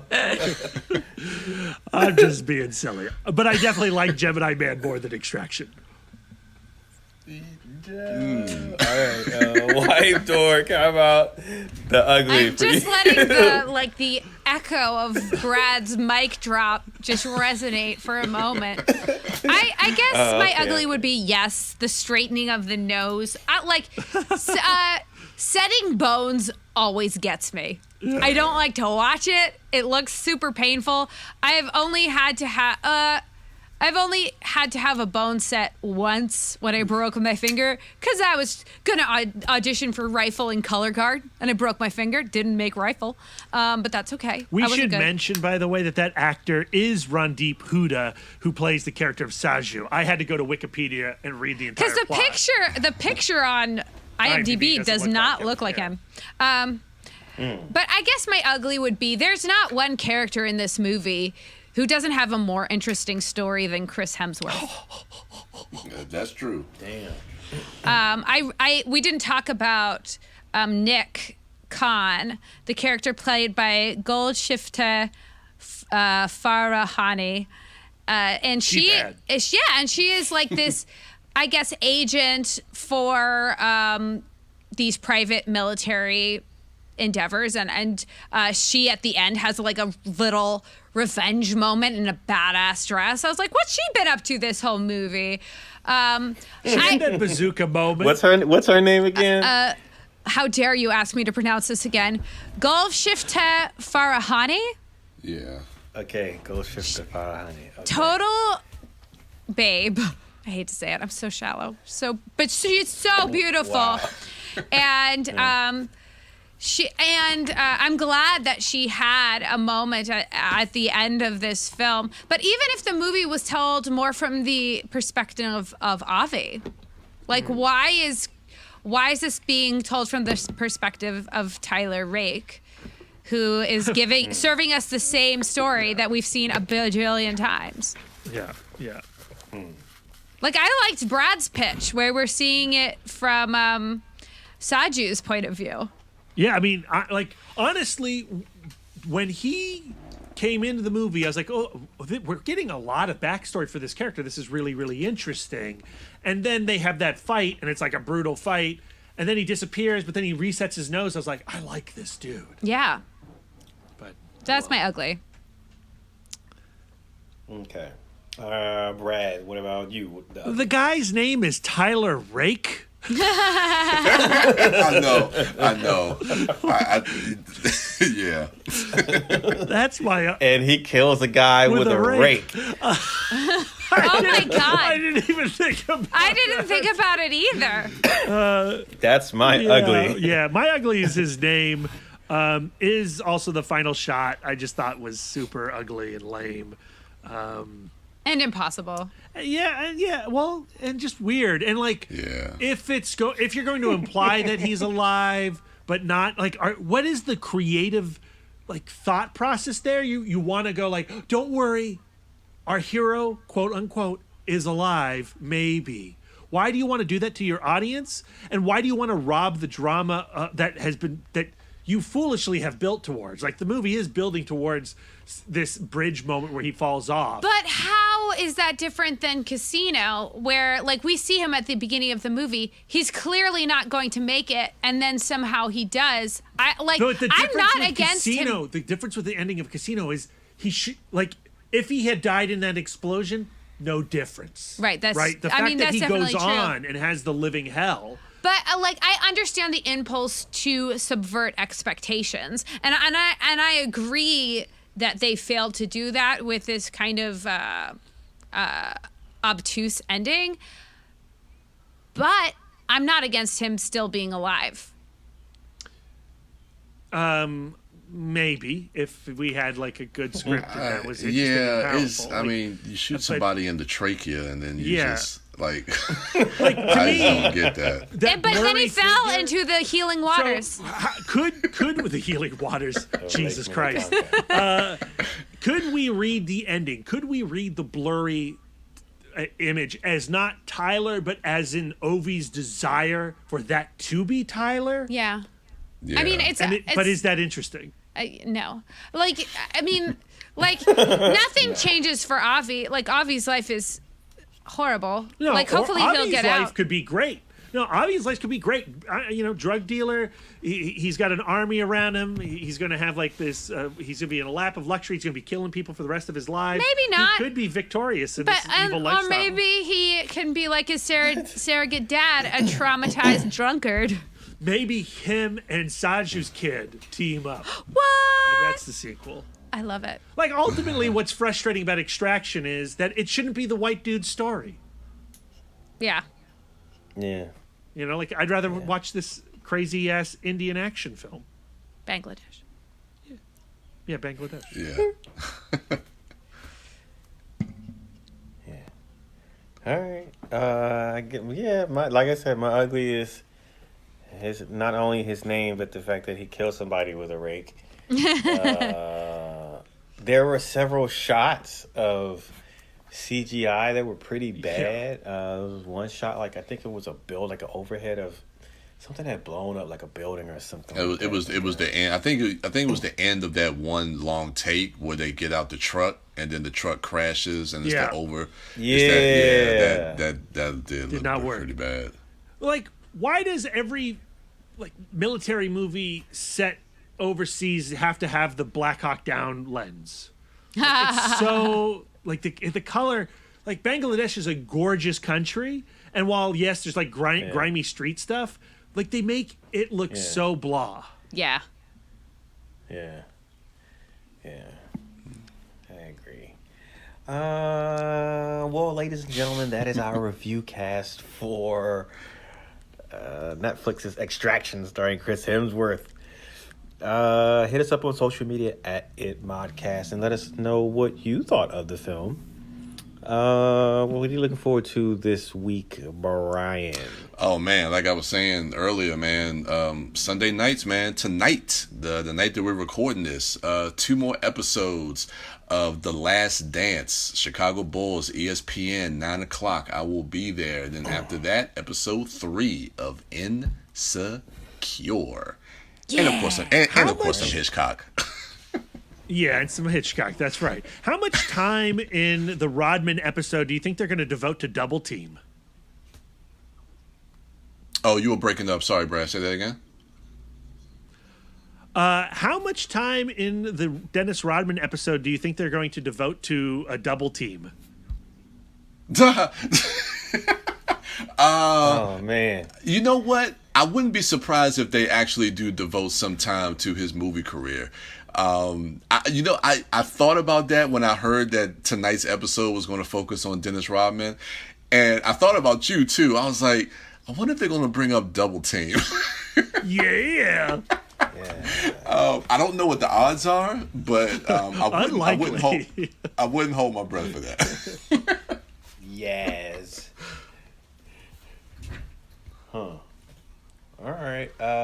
You can follow him at the Turtle Dork on Twitter, at the Turtle Dork 1 on Instagram, and at Brian William Young on Facebook.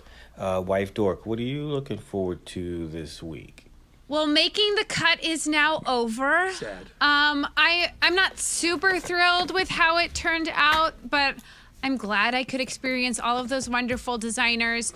So now I'm giving my heart to Middleditch and Schwartz. I found the first episode so wonderful and so uplifting, and I'm very impressed. Like, as a person who has gritted her teeth through some terrible live improvised comedy in high school and college, and as a person who leans hard when it comes to comedy, I lean hard into stand-up and away from improv or sketch. Like, I just find what they do just so wonderful.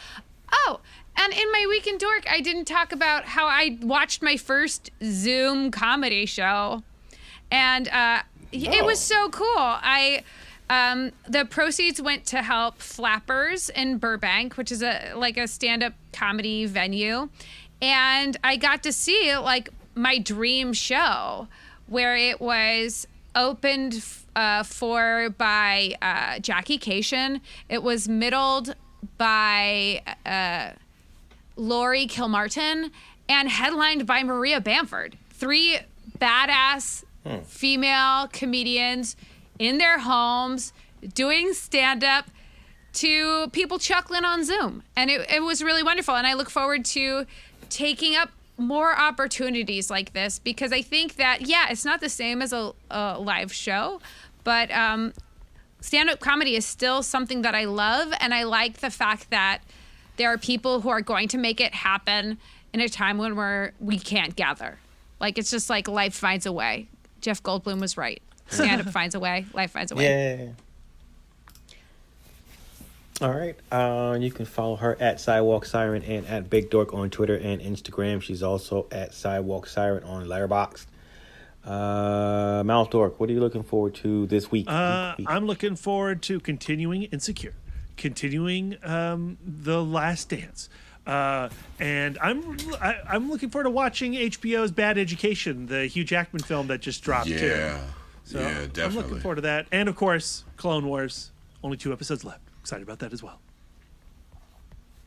Oh. You can follow that guy at Mouth Dork on Twitter, Instagram, Facebook, Letterboxd, and Untapped. I am Darren Smith, the Disco Dork, on all social medias. What am I looking forward to? The penultimate episode tonight of Westworld Season 3. I'm looking forward to also Middle Edition Schwartz. Yeah. I'm looking forward to talking to you about it. Yes. And how many episodes is it? Yeah. 3? Yeah, it's like, it says that they're improvised comedy specials, so I don't think there are any more coming out. Okay. So 3 might be it. No. Yeah, I think it was only That makes 3. me sad. Yeah. Damn it. All right. Well, That's okay. I guess I'm gonna have to They're savor each that. 51 minutes, so they give us nigh 3 hours of comedy, improvised, beautiful comedy. Okay. Okay, good. Okay, that's different. Okay, all right. So yeah, I'm looking forward to that. That's gonna do it for us. Thank you all for listening, ladies and gentlemen. Stay safe out there. Keep your hands clean and washed and out of your face, and practice social distancing and be kind to one another. That's gonna do it for us. Thank you all for listening. Enjoy the rest of your week, and until next time.